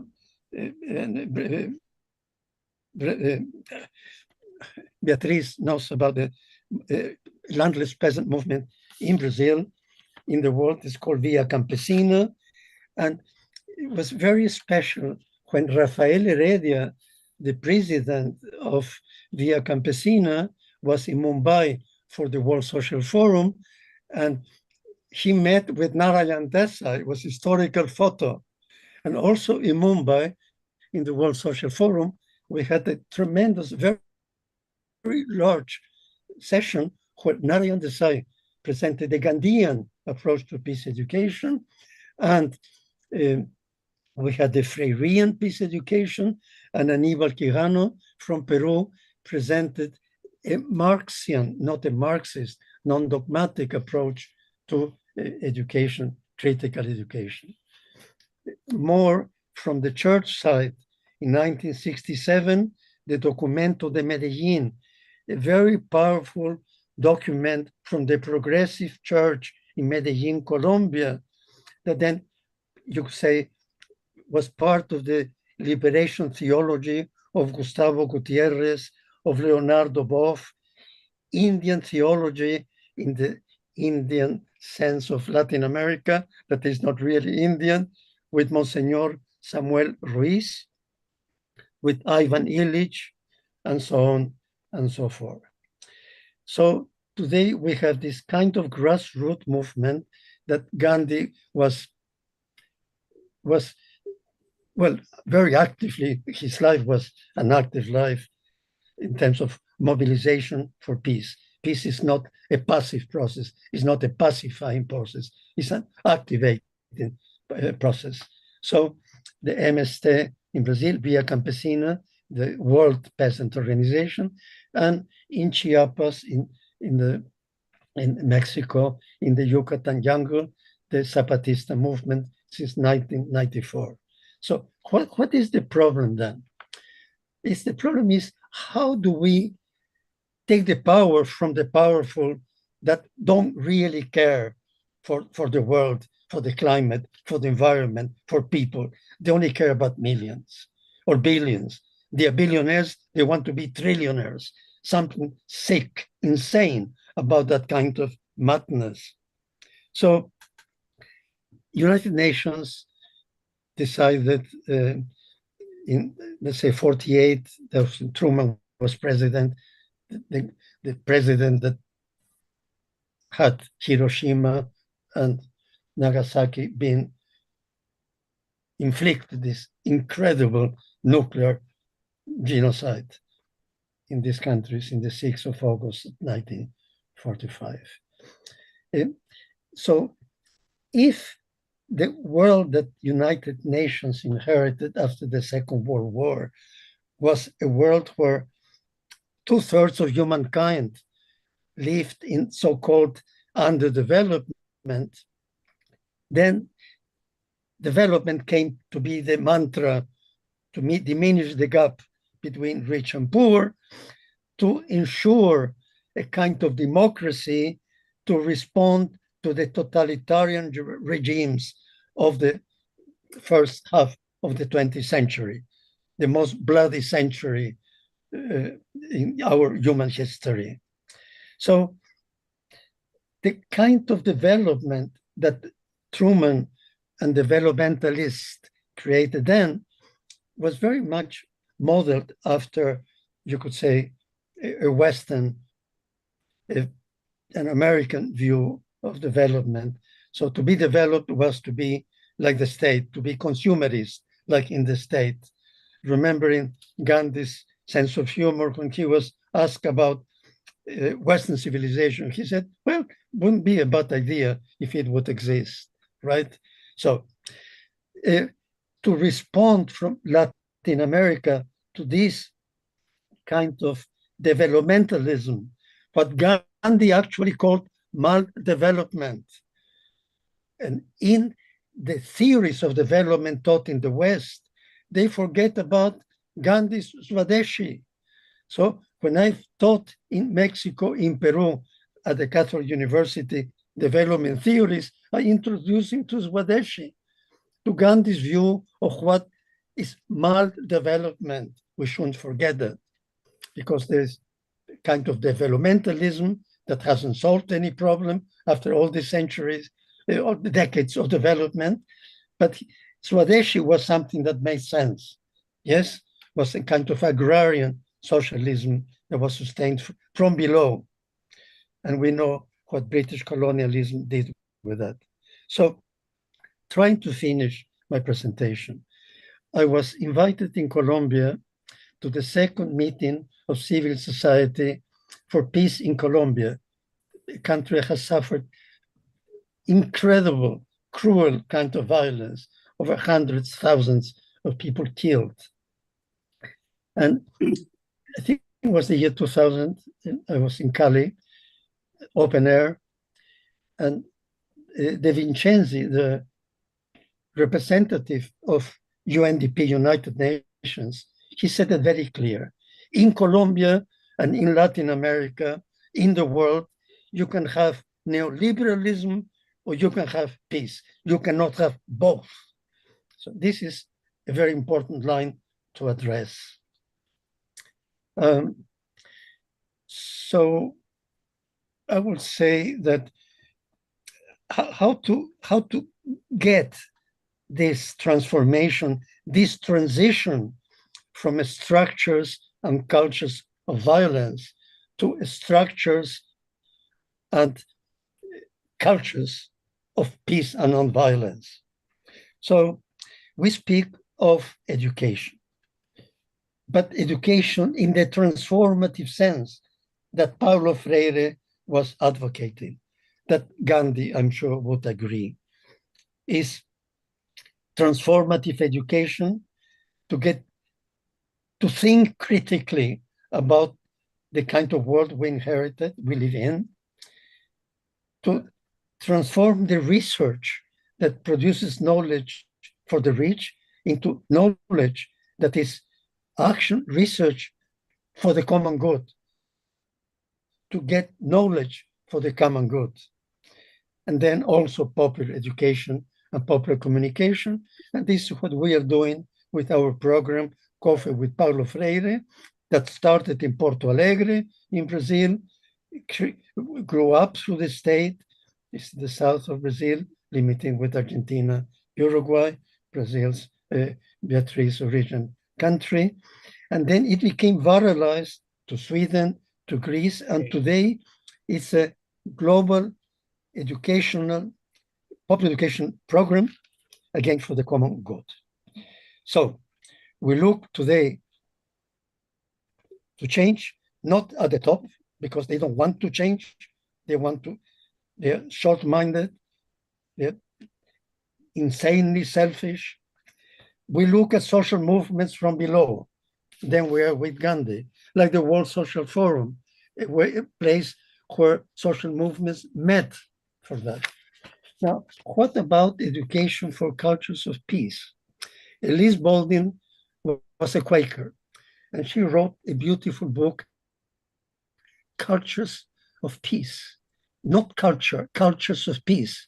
She looked into history, and she found that there were, throughout history, cultures of peace.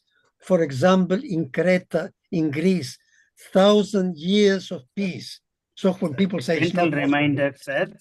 Okay, then I should be finishing, and then I will say, if it existed for 1,000 years, we can again create structures and cultures of peace. Thank you very much for your patience.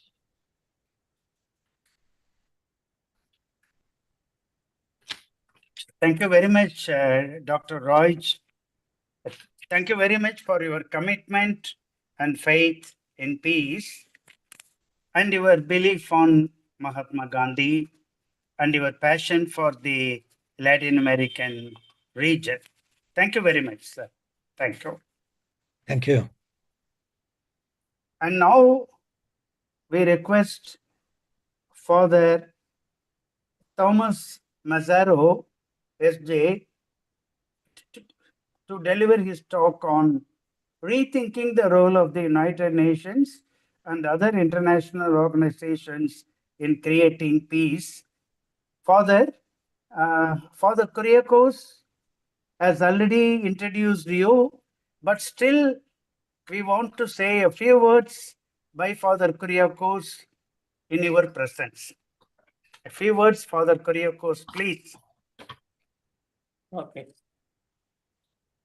I'm very glad to introduce Father Masaru.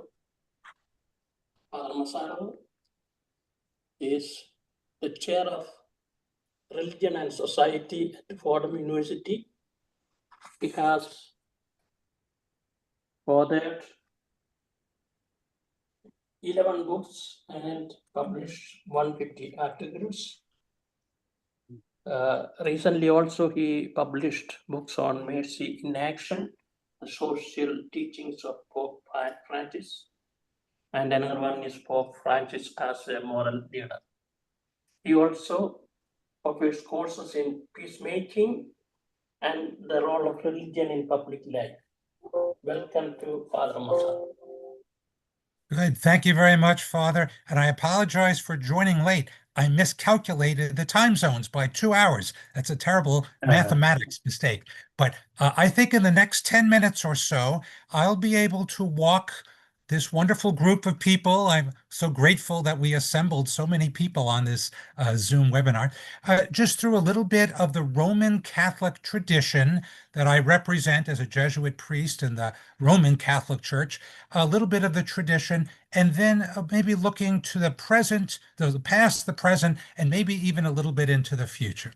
Okay, and it's going to be centered on the role of international institutions. I promise that I will be the most optimistic speaker at this conference. I will probably receive criticism for being naively optimistic, but I'm willing to take that chance. I don't mind that criticism. Theologians have to do that, be optimistic and hopeful about the future. So the first thing to say is that the Western Christian traditions, like Roman Catholicism and even the Protestant traditions, greatly admire the, I would say, pacifists, the believers in nonviolence, much like Mohandas Gandhi. We admire his work, the work of other pacifists and practitioners of nonviolence. But early in the Christian history, which did start as pacifists, Jesus Christ never raised a hand against another person, never advocated the use of force or coercion. He was a peace lover. He allowed himself to be arrested by the Roman authorities and led to a cross without resistance. However, early in the Christian tradition, after 2 or 3 centuries, followers of Jesus, early Christians, began to find rationales, justifications for the use of force. This was especially true once Constantine became the emperor of the Roman Empire, converted to Christianity, and Christians joined the Roman army, and gradually a theology which we now know as the just war theory or the just war tradition developed. And maybe you know the history. Some of you would know the names of Saint Ambrose, 4th century, Saint Augustine in the 5th century, later thinkers like St. Thomas Aquinas in the 13th century, Francisco Suarez in the 16th, 17th century. They developed the just war theory. And the goal wasn't to baptize wars, to make them all seem great, justify any use of force you want, but to limit the intensity and the length of warfare. So they had conditions. We call them the jus ad bellum tradition, justice in the starting of a war, engaging and fighting, and then the jus in bello, justice in the prosecution of a war, carrying out war. And there are conditions. You cannot enter or conduct a war if it's not appropriately declared by a competent authority, if that war is not a last resort, if it's not defensive, if it doesn't respect proportionality, it goes overboard. And if someone shooting arrows at you and you fire back with a nuclear bomb, obviously that's disproportionate. If your war does not respect the immunity of civilians, of non-combatants, that is not a justified war. So for over 1,000 years, the just war theory was the dominant Christian tradition, and it's only in the last few decades, maybe since the 1960s or 70s, that pacifism, nonviolence, has risen up once again. And of course, Gandhi has reminded us of this. Other people like the Russian author Tolstoy, the American civil rights activist Martin Luther King, have also brought nonviolence principles to the fore. And of course, many Christians admire them, but also wonder how will defenseless people like the Ukrainians be able to resist being taken over by aggressors, violent aggressors, in this case, the nation of Russia, but other violent aggressors in history. Okay, so that was the bit of the history. And please realize that in the Middle Ages, the papacy, the popes in Rome, were a major force. In fact, the popes had a lot of land. They were called the Papal Estates, and there was the Holy Roman Empire way up until after the early modern times. And it's only in the 19th century when we gave up the idea that a pope or the Holy Roman Empire could enforce these restrictions on war, part of the conditions of the just war theory. And so by the early 20th century, the Roman Catholic community, certainly the theologians in that community, turned to international organizations. And we all know the sad history of the 20th century. Yes, the previous speaker rightly defined it as the bloodiest of centuries, the 20th century. But there were initiatives to stop war. World War I was called the War to End All Wars. Of course, it didn't work out that way. We established the international organization called the League of Nations. It even passed the Kellogg-Briand Pact in the 1920s to stop all warfare. And of course, that didn't work. And then, of course, after World War II, another extremely bloody war, we started in 1948 the United Nations, already referred to. Many people discount the United Nations. They give a litany of its failures. And among those people, our previous speaker mentioned some of them, but even recently, at the 80th anniversary of the UN General Assembly just a few weeks ago, and by the way, I live 5 miles. I'm broadcasting here in New York City. I'm only 5 miles from United Nations headquarters in Manhattan. Even our President Trump denounced the UN as failure. Other American officials have said that if you could eliminate the top 10 floors of the UN building and nobody would even notice. That was John Bolton about 10 years ago, an American a security official. However, the Catholic community, and especially the theologians and our popes, our leaders, have stood up for the United Nations. Not that it's perfect, not to make the case that it's succeeded very often, but holding out the hope that eventually it can get its act together, improve its success record of limiting arms limitation talks, sometimes successful, but not often enough, and also conflict reduction, to separate warring parties, to keep them apart, to break up horrible situations like the genocide we saw in Rwanda in 1994 and other genocides that you could all be familiar with and attest to. So many of these hopes are unfulfilled, but I do want to talk in my last 3 or 4 minutes about the status of these hopes. So if you go back a few popes, back to the early 1960s, the great leader of all the popes who started a message of peace and of confident hope that the UN organization might be that agent of peacemaking, was Pope John the 23rd. He has since been made a saint. He was canonized just about 15 years ago.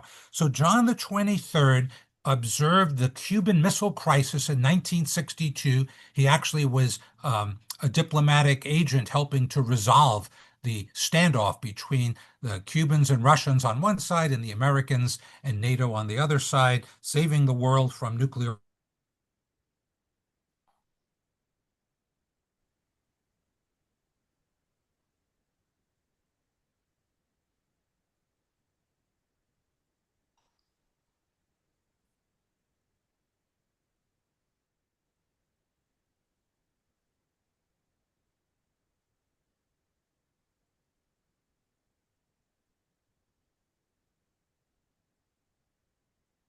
Sir?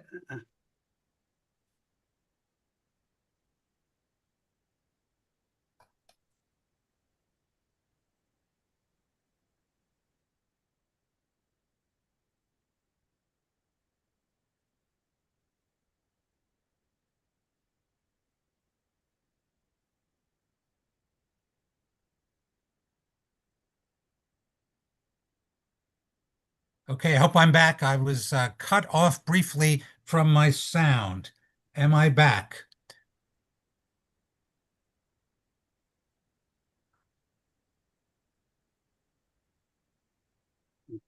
Okay, I hope I'm back. Father, could you raise your hand if you can hear me? Yes. You can. Good. Sorry, that was a temporary moment of interruption. So let me just continue my talk, hoping that everybody could hear me. My screen is a little bit blank. Pope John the 23rd put a great hope in the United Nations to succeed where previous efforts had failed. And every pope since then, including the bold leadership of Pope Francis for peace, every pope has placed a great deal of confidence. You could call it naive, but I don't think so, in the peacemaking efforts of the United Nations and other world organizations. We call this the model of world community, the hope that people can negotiate rather than fight out their conflicts on battlefields, turn to the table of negotiation, diplomacy, rather than warfare and armament, the arms race. Really, I just want to close on the note that this is a matter of vision, moral vision. There's urgency in bringing about peace. Just tell the people of Gaza, just tell the people of Ukraine about the urgency of ceasing fire and bringing about a positive resolution without the force of arms. And I just want to say one final word about hope. Yes, we could despair. We could give up. We could say, oh, there's no hope that humanity will ever return, or will ever turn a corner away from the bloodiest century on earth, the last century. And this century, the 21st, hasn't been much better. But I would like to say that all we have is the hope. And all of religions share this. I'm sure we have many Christians on this call, maybe perhaps many Hindus, people in various religions, Buddhism, Islam. All of these religions, as far as I understand them, put a great deal of emphasis on hope despite adversity. So again, just to summarize in a few sentences, the Roman Catholic tradition has placed a great deal of confidence in international organizations. And by the way, it's not just the United Nations. There are many small organizations like the Catholic group called Sant'Egidio, which has negotiated peaceful settlement of grievances, even armed conflicts that have been ended in Mozambique. They're working on a treaty in South Sudan, other parts of Africa and Asia. So it's not just one organization, the UN. It is other organizations that are doing grassroots and groundbreaking work to bring about peace in the world. So that's I could say much more, but that is the extent of my time. I don't want to go over time. So I hope that this has been helpful to those perhaps who are less familiar with the Roman Catholic tradition and with the United States. So thank you very much. And I'll stop there at this point. Oh, Father, thank you very much, Father. Thank you very much for your wonderful talk. And now it is time for reflection by audience. We want your reflection to be constructive, and each one can take 2 minutes, and 5 persons can reflect. Please.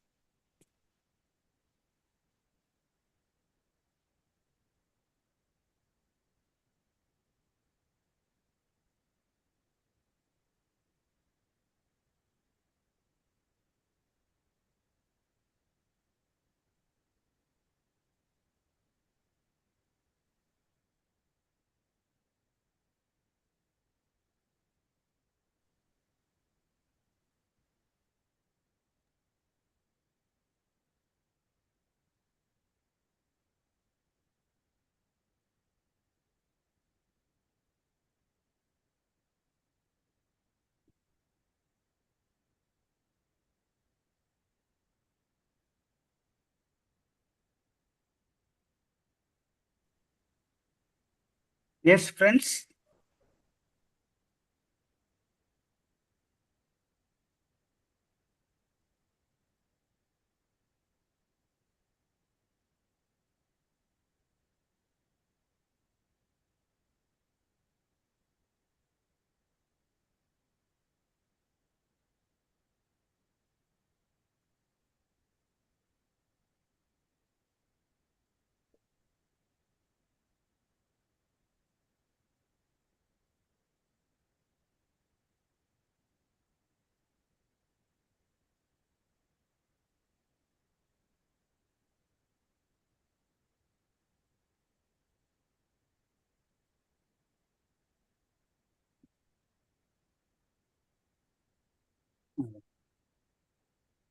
So, Professor Mani, you can make an appeal. You can make an appeal to. Yes, sir. Professor Tamil Mani, sir, can you speak something, sir?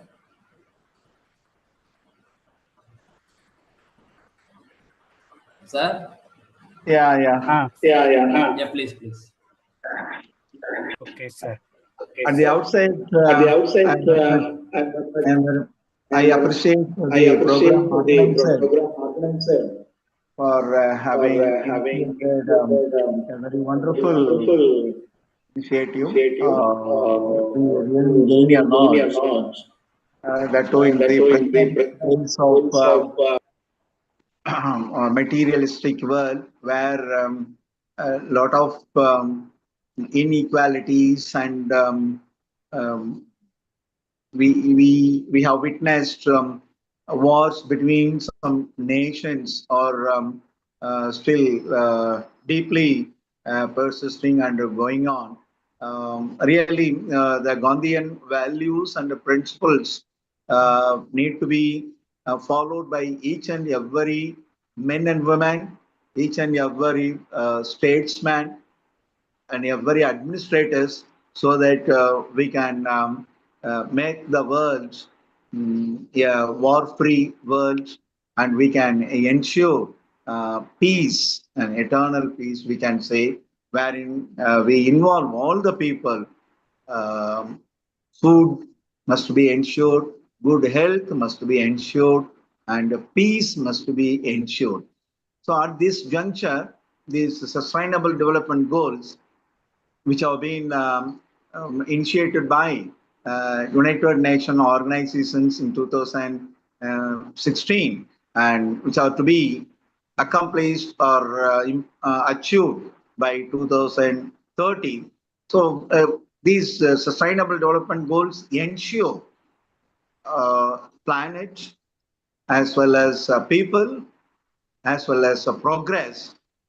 So then only we can reach the three bottom line, what the economists and the every people say, that the three bottom line must be ensured. So then naturally we will get, or we will reach a peace. So this is what we have learned from the resource person's talk and inputs. I really appreciate Dr. Mani, the head of the Department of Gandhian Thought, and Dr. Ravichandran, who are behind the screen for organizing the wonderful seminar. And at the same time, I extend my hearty thanks to all the resource persons. And our, I am thankful to our Vice Chancellor and Registrar for extending all possible support to make it happen. Thank you very much. Thank you. Thank you, sir. Thank you for your nice words for the resource persons. Now I request our Professor Dr. Ravichandran, Senior Professor and Finance Officer, say a few words.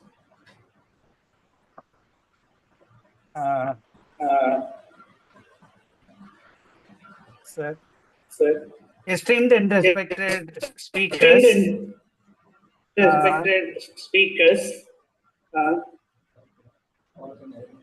Each speech was unique and impressive, and we cannot compare every speech with one another.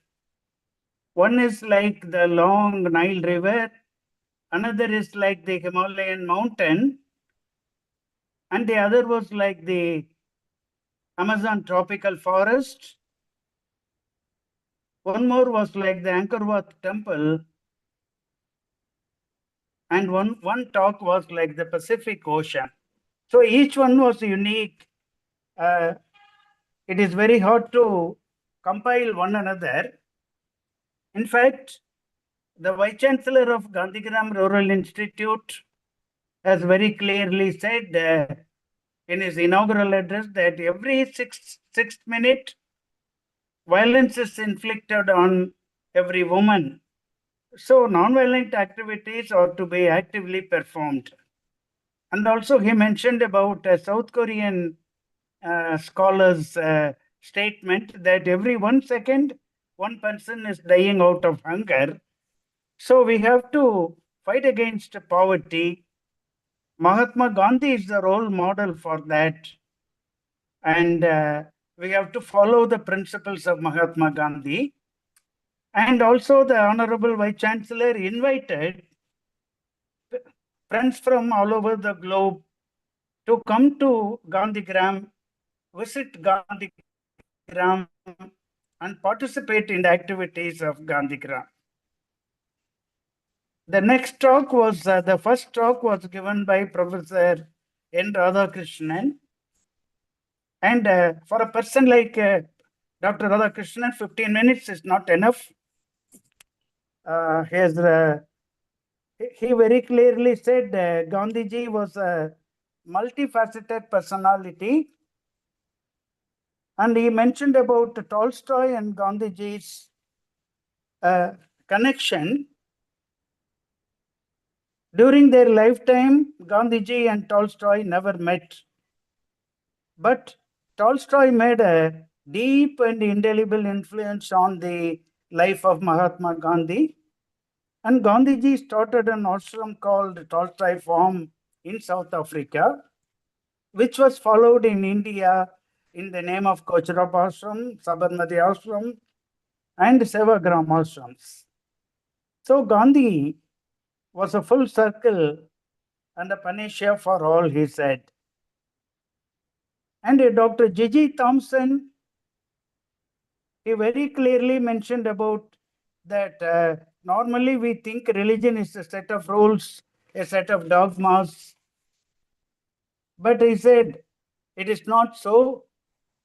It is a bridge. It is a bridge of fellowships. Mahatma Gandhi built a bridge of religions, and people like Dr. Martin Luther King walked upon that bridge for civil rights movement, for civil rights in the United States of America. So religion is not a separation, but a unifying force. It is a bridge between heaven and earth. It is a bridge between the individual self and the union. Let us be bridge builders. It was a wonderful talk.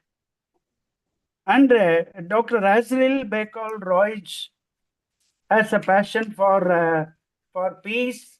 He has long experience in peace, and he narrated the role of South America and what should be done in South America. He very clearly mentioned. And Father Thomas Masario talked about the Reformation, about United Nations, and to improve the role of the United Nations and the peacekeeping force.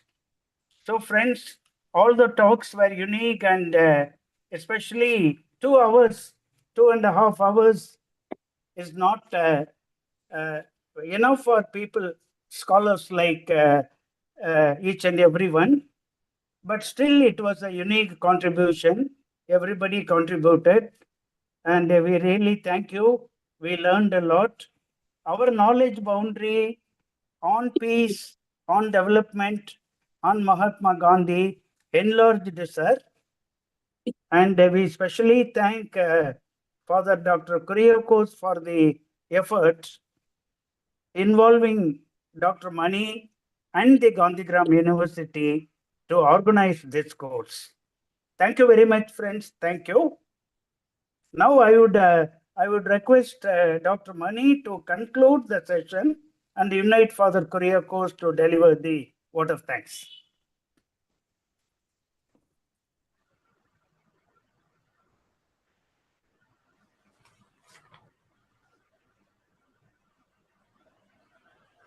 Good evening to everyone present here. It is a great pleasure in concluding the sessions. It starts from 6:30 to till now. This session is it was very useful for all the audience. The resource persons coming from various part of our world, they given their useful discussions and useful topic were discussed by the different speakers today. From Professor, the senior professor and veteran Gandhian, Dr. N. Radhakrishnan. He spoke about the rethinking the meaning and relevance of Gandhian thought in the new era. When he was spoken, he was given the wide perspective. He talked about the South African experiences of Gandhi, how Gandhi is relevant today. When he was spoken during his lecture, it is the time is very limited. He is a very good speaker, but due to some minimum time, he could not speak much to the audience.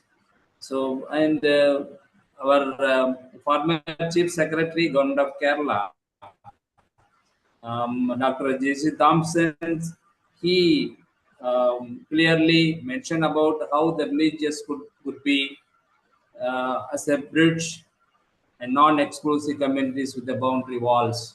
Religions, as according to Gandhi, all the religions are equal. There is no religion is superior, no one is subordinate. According to Gandhi, he spoke about how the religion is to be one another and how we are all related in the religious aspects. Let us a bridge builder and not a bridge broken. So such a wonderful speech spoken by the former Chief Secretary. It was very touching, and for audience, they have liked your speech also, sir. And for the Thomas Masario, he was the environmental experts. He also published in 2 books, and he in his talk about the United Nations and other international organizations in creating peace. He wanted to he very kind enough to speak about the peacemaking efforts we need, because in the name of peace, the nowadays the countries have more conflicts for their intolerance, but we need to stop conflict in various countries like Gaza, Israel, and Tunisia and other part of the world. So we need the peace. At this juncture, Father Thomas Masario, he wanted to build a good United Nations, and he wanted to reform the present structure. And also the Asril Bakel, he spoken about the structural violence, poverty, hunger, and how the UNESCO was. And he also quoted the Mahadev Desai, Sarvodaya, Ahimsa, and here in Jayaprakash Narayanan, he quoted many Gandhian leaders in Tamil Nadu also. He quoted, and he wanted to have the reformations in agriculture, in especially in Mexico and the Latin America, and how it should be. When he talked about it was very clearly spoke about various things related to the international, how to build the international structure and culture of justice, peace, and solidarity, and how it is possible to have the another Latin American and world are possible in the Latin American views. and the Professor Patrice Passio, she is introducing nicely about his academic achievements and other things. And I really enjoyed the whole the process of the international conference, and it was wonderful sessions. In each speakers have given their own way of the topic related the things. I think it need more deliverance in future to come.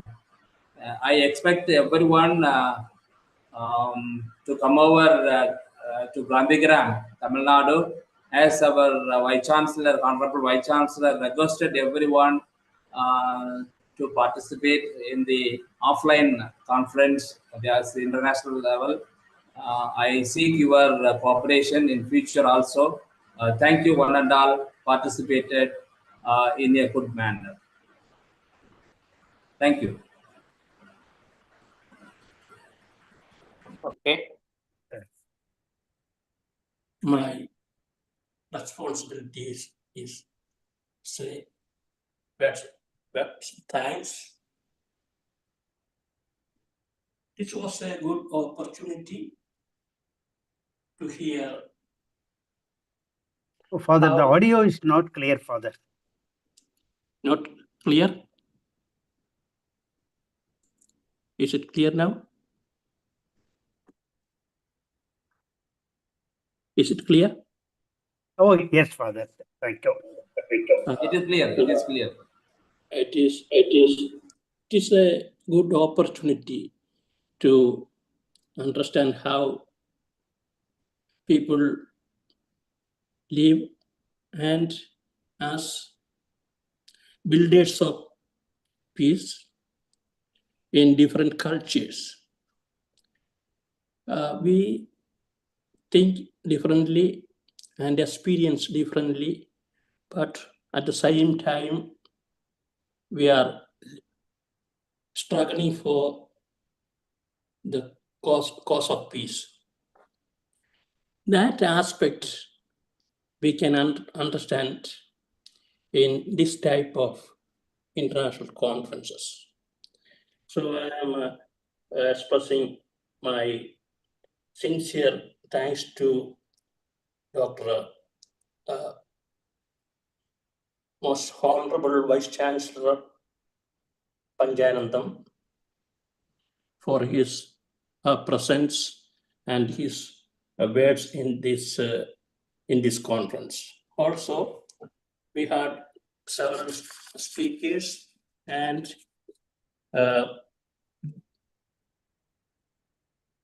introduce the speakers such as Dr. Mani, Professor Radhakrishnan, Dr. G. Thompson, Dr. M.P. Joseph, Father Thomas Masario, Dr. Asril Royce, Professor Beatrice Basio, and Dr. T. Devi Chandran. Let me say our sincere thanks to all of them for on different subjects and introducing these very important speakers.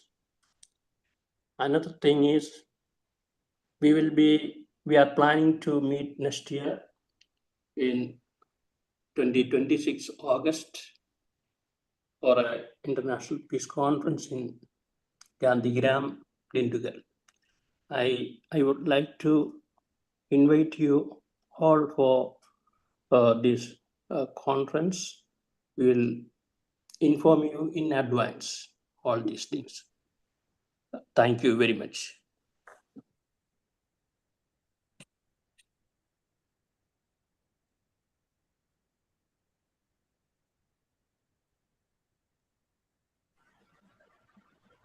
Thank you, Father, for inviting all for the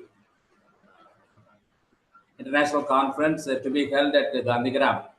We are very happy that everyone come and your blessings is needed, and also participate all the speakers who spoken today. We invite you all again to Gandhigram in the near future. Thank you one and all who participated in the international seminar. I thank you on the part of our Department of Gandhian Thought and Peace Science, and on behalf of our university, Gandhigram. We wholeheartedly thank you one and all participated. Thank you very much. And please kindly fill in the And please form kindly fill in the form so that everyone will get certificates. so that everyone will get certificates.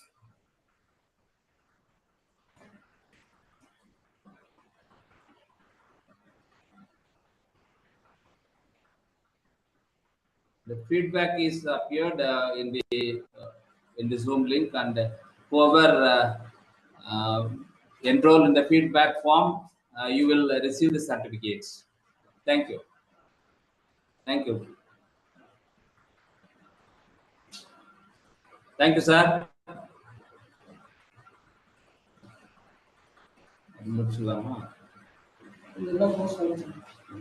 Kannan, sir.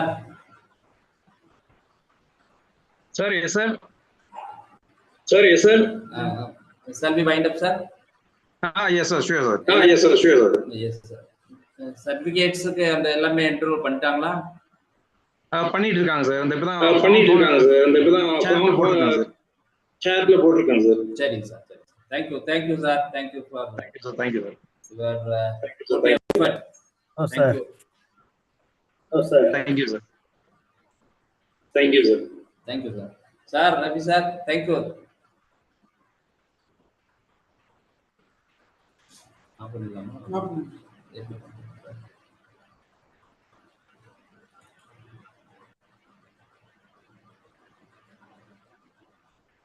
Prabhu sir. Prabhu sir. இருக்கார் sir. Sir ஒண்ணும் இல்லை, அந்த form எங்க இருக்கு sir ஒண்ணும் இல்லை, அந்த form எங்க இருக்குன்னு பிரபு கேட்கறேன். சார் அது லிங்க் போட்டுருக்கா சொல்றாங்க. இதுல இல்லைங்க சார், லிங்க் லிங்க்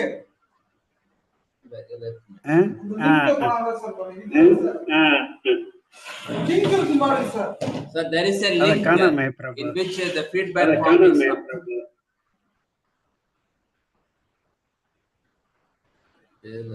இல்லையே sir.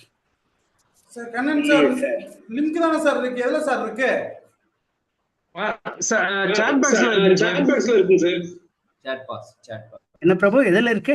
Sir, it is appeared in the chat box. எதுல இருக்கு? Chat box. Chat box sir. Chat box sir.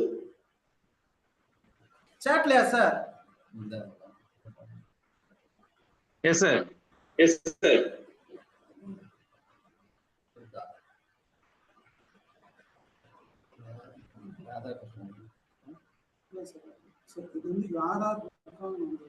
இல்ல chat box எங்க சார் இருக்கு? அந்த chatல வர மாட்டேங்குது. கண்ணன் சார். ஆமா சார் வர மாட்டேங்குது. சார் வர மாட்டேங்குது. இல்ல வர மாட்டேங்குது சார். எதுல இருக்குங்க சார்? இந்த வரேன் சார். அந்த லிங்க் போட்டு விடுங்க சார். அந்த லிங்க போட்டு விட்டீங்கன்னா அவங்க எடுத்துருவாங்க. சார் இப்போ வந்திருக்கான்னு பாருங்க சார். இது பாருங்க. chatலயா சார்? chatல சார்.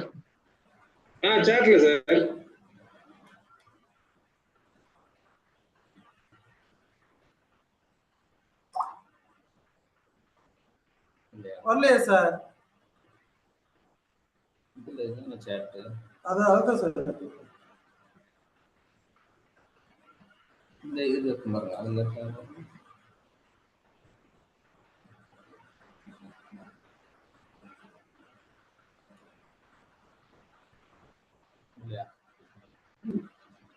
வரலையே சார், இன்னும் வரல. Kannan sir. Sir Kannan sir. Sir இன்னும் வரல சார். அதுல இன்னும் வரல, அதுல எடுக்க முடியல சார். நான் போட்டிருக்கேன் சார் சாட்ல.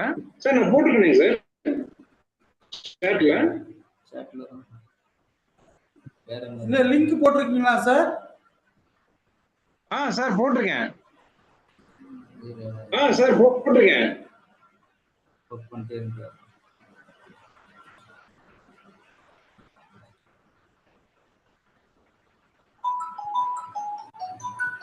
நம்ம பேர்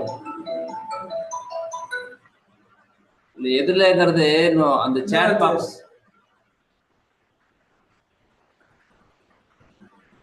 சாட்டுக்கு போயிட்டு ராஜு.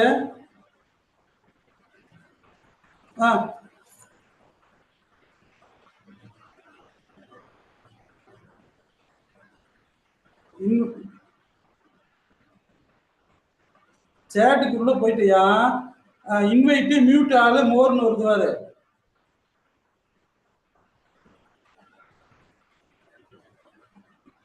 ஆமா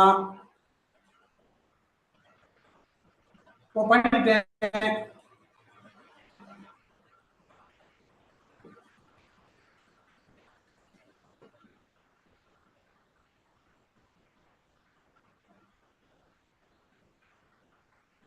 லிங்க் இங்க வரலையே, எங்களுக்கு வரலையா?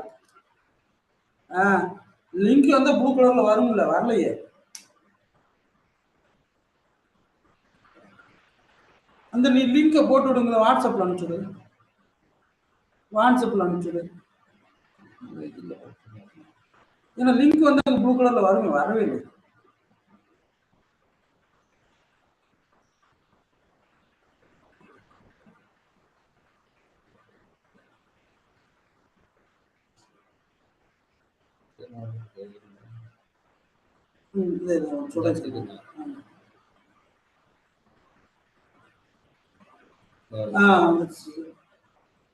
இது அப்படியே அந்த குரூப்ல ராஜ, அதுல அந்த குரூப்ல போட்டு முடியாது. அந்த பார்ட்டிசிபென்ட் எல்லாத்தையும் அவங்க குரூப் பண்ணிட்டேன். சார் நான் உங்களுக்கெல்லாம் இண்டிவிஜுவலா நான் அனுப்பியிருக்கேன் சார். புவனேஸ்வரி. யாரு மேடம்? புவனேஸ்வரி. நான் என்னோட இதுல உங்களுக்கு தனியா அனுப்பியிருக்கேன் பாருங்க சார். எனக்கு அனுப்பிச்சிங்களா? அந்த பாருங்க. தமிழ் சார்.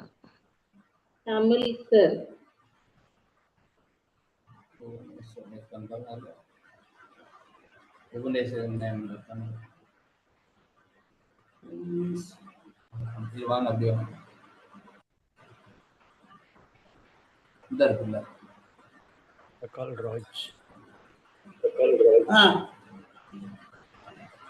அதுல அனுப்பிச்சிருக்கோம் பாருங்க. இதுல பேர் இப்போ நம்ம அந்த பொண்ணு திருச்சி அனுப்பிச்சுட்டுல அனுப்பிச்சுட்டு இதை அப்படியே எடுத்துக்கிறேன். இதான் நாங்கள் பாருங்க. இதை யாருக்கு அனுப்புறது?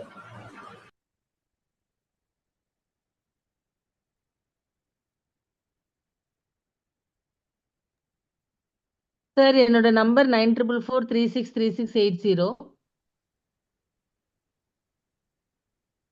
Hello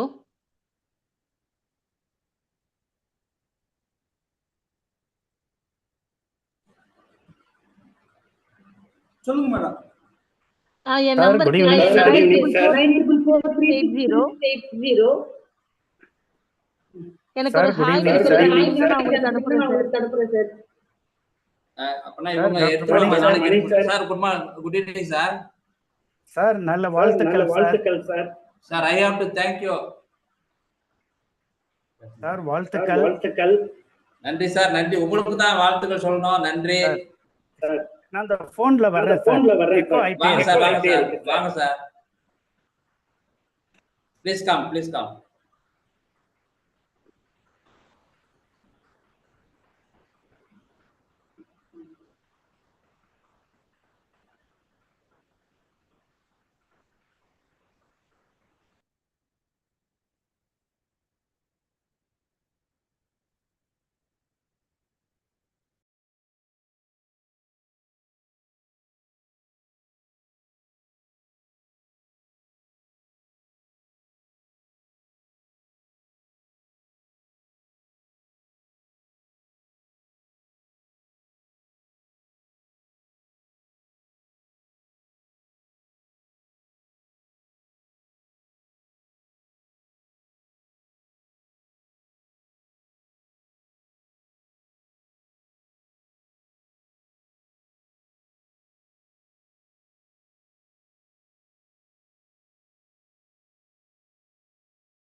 Hello.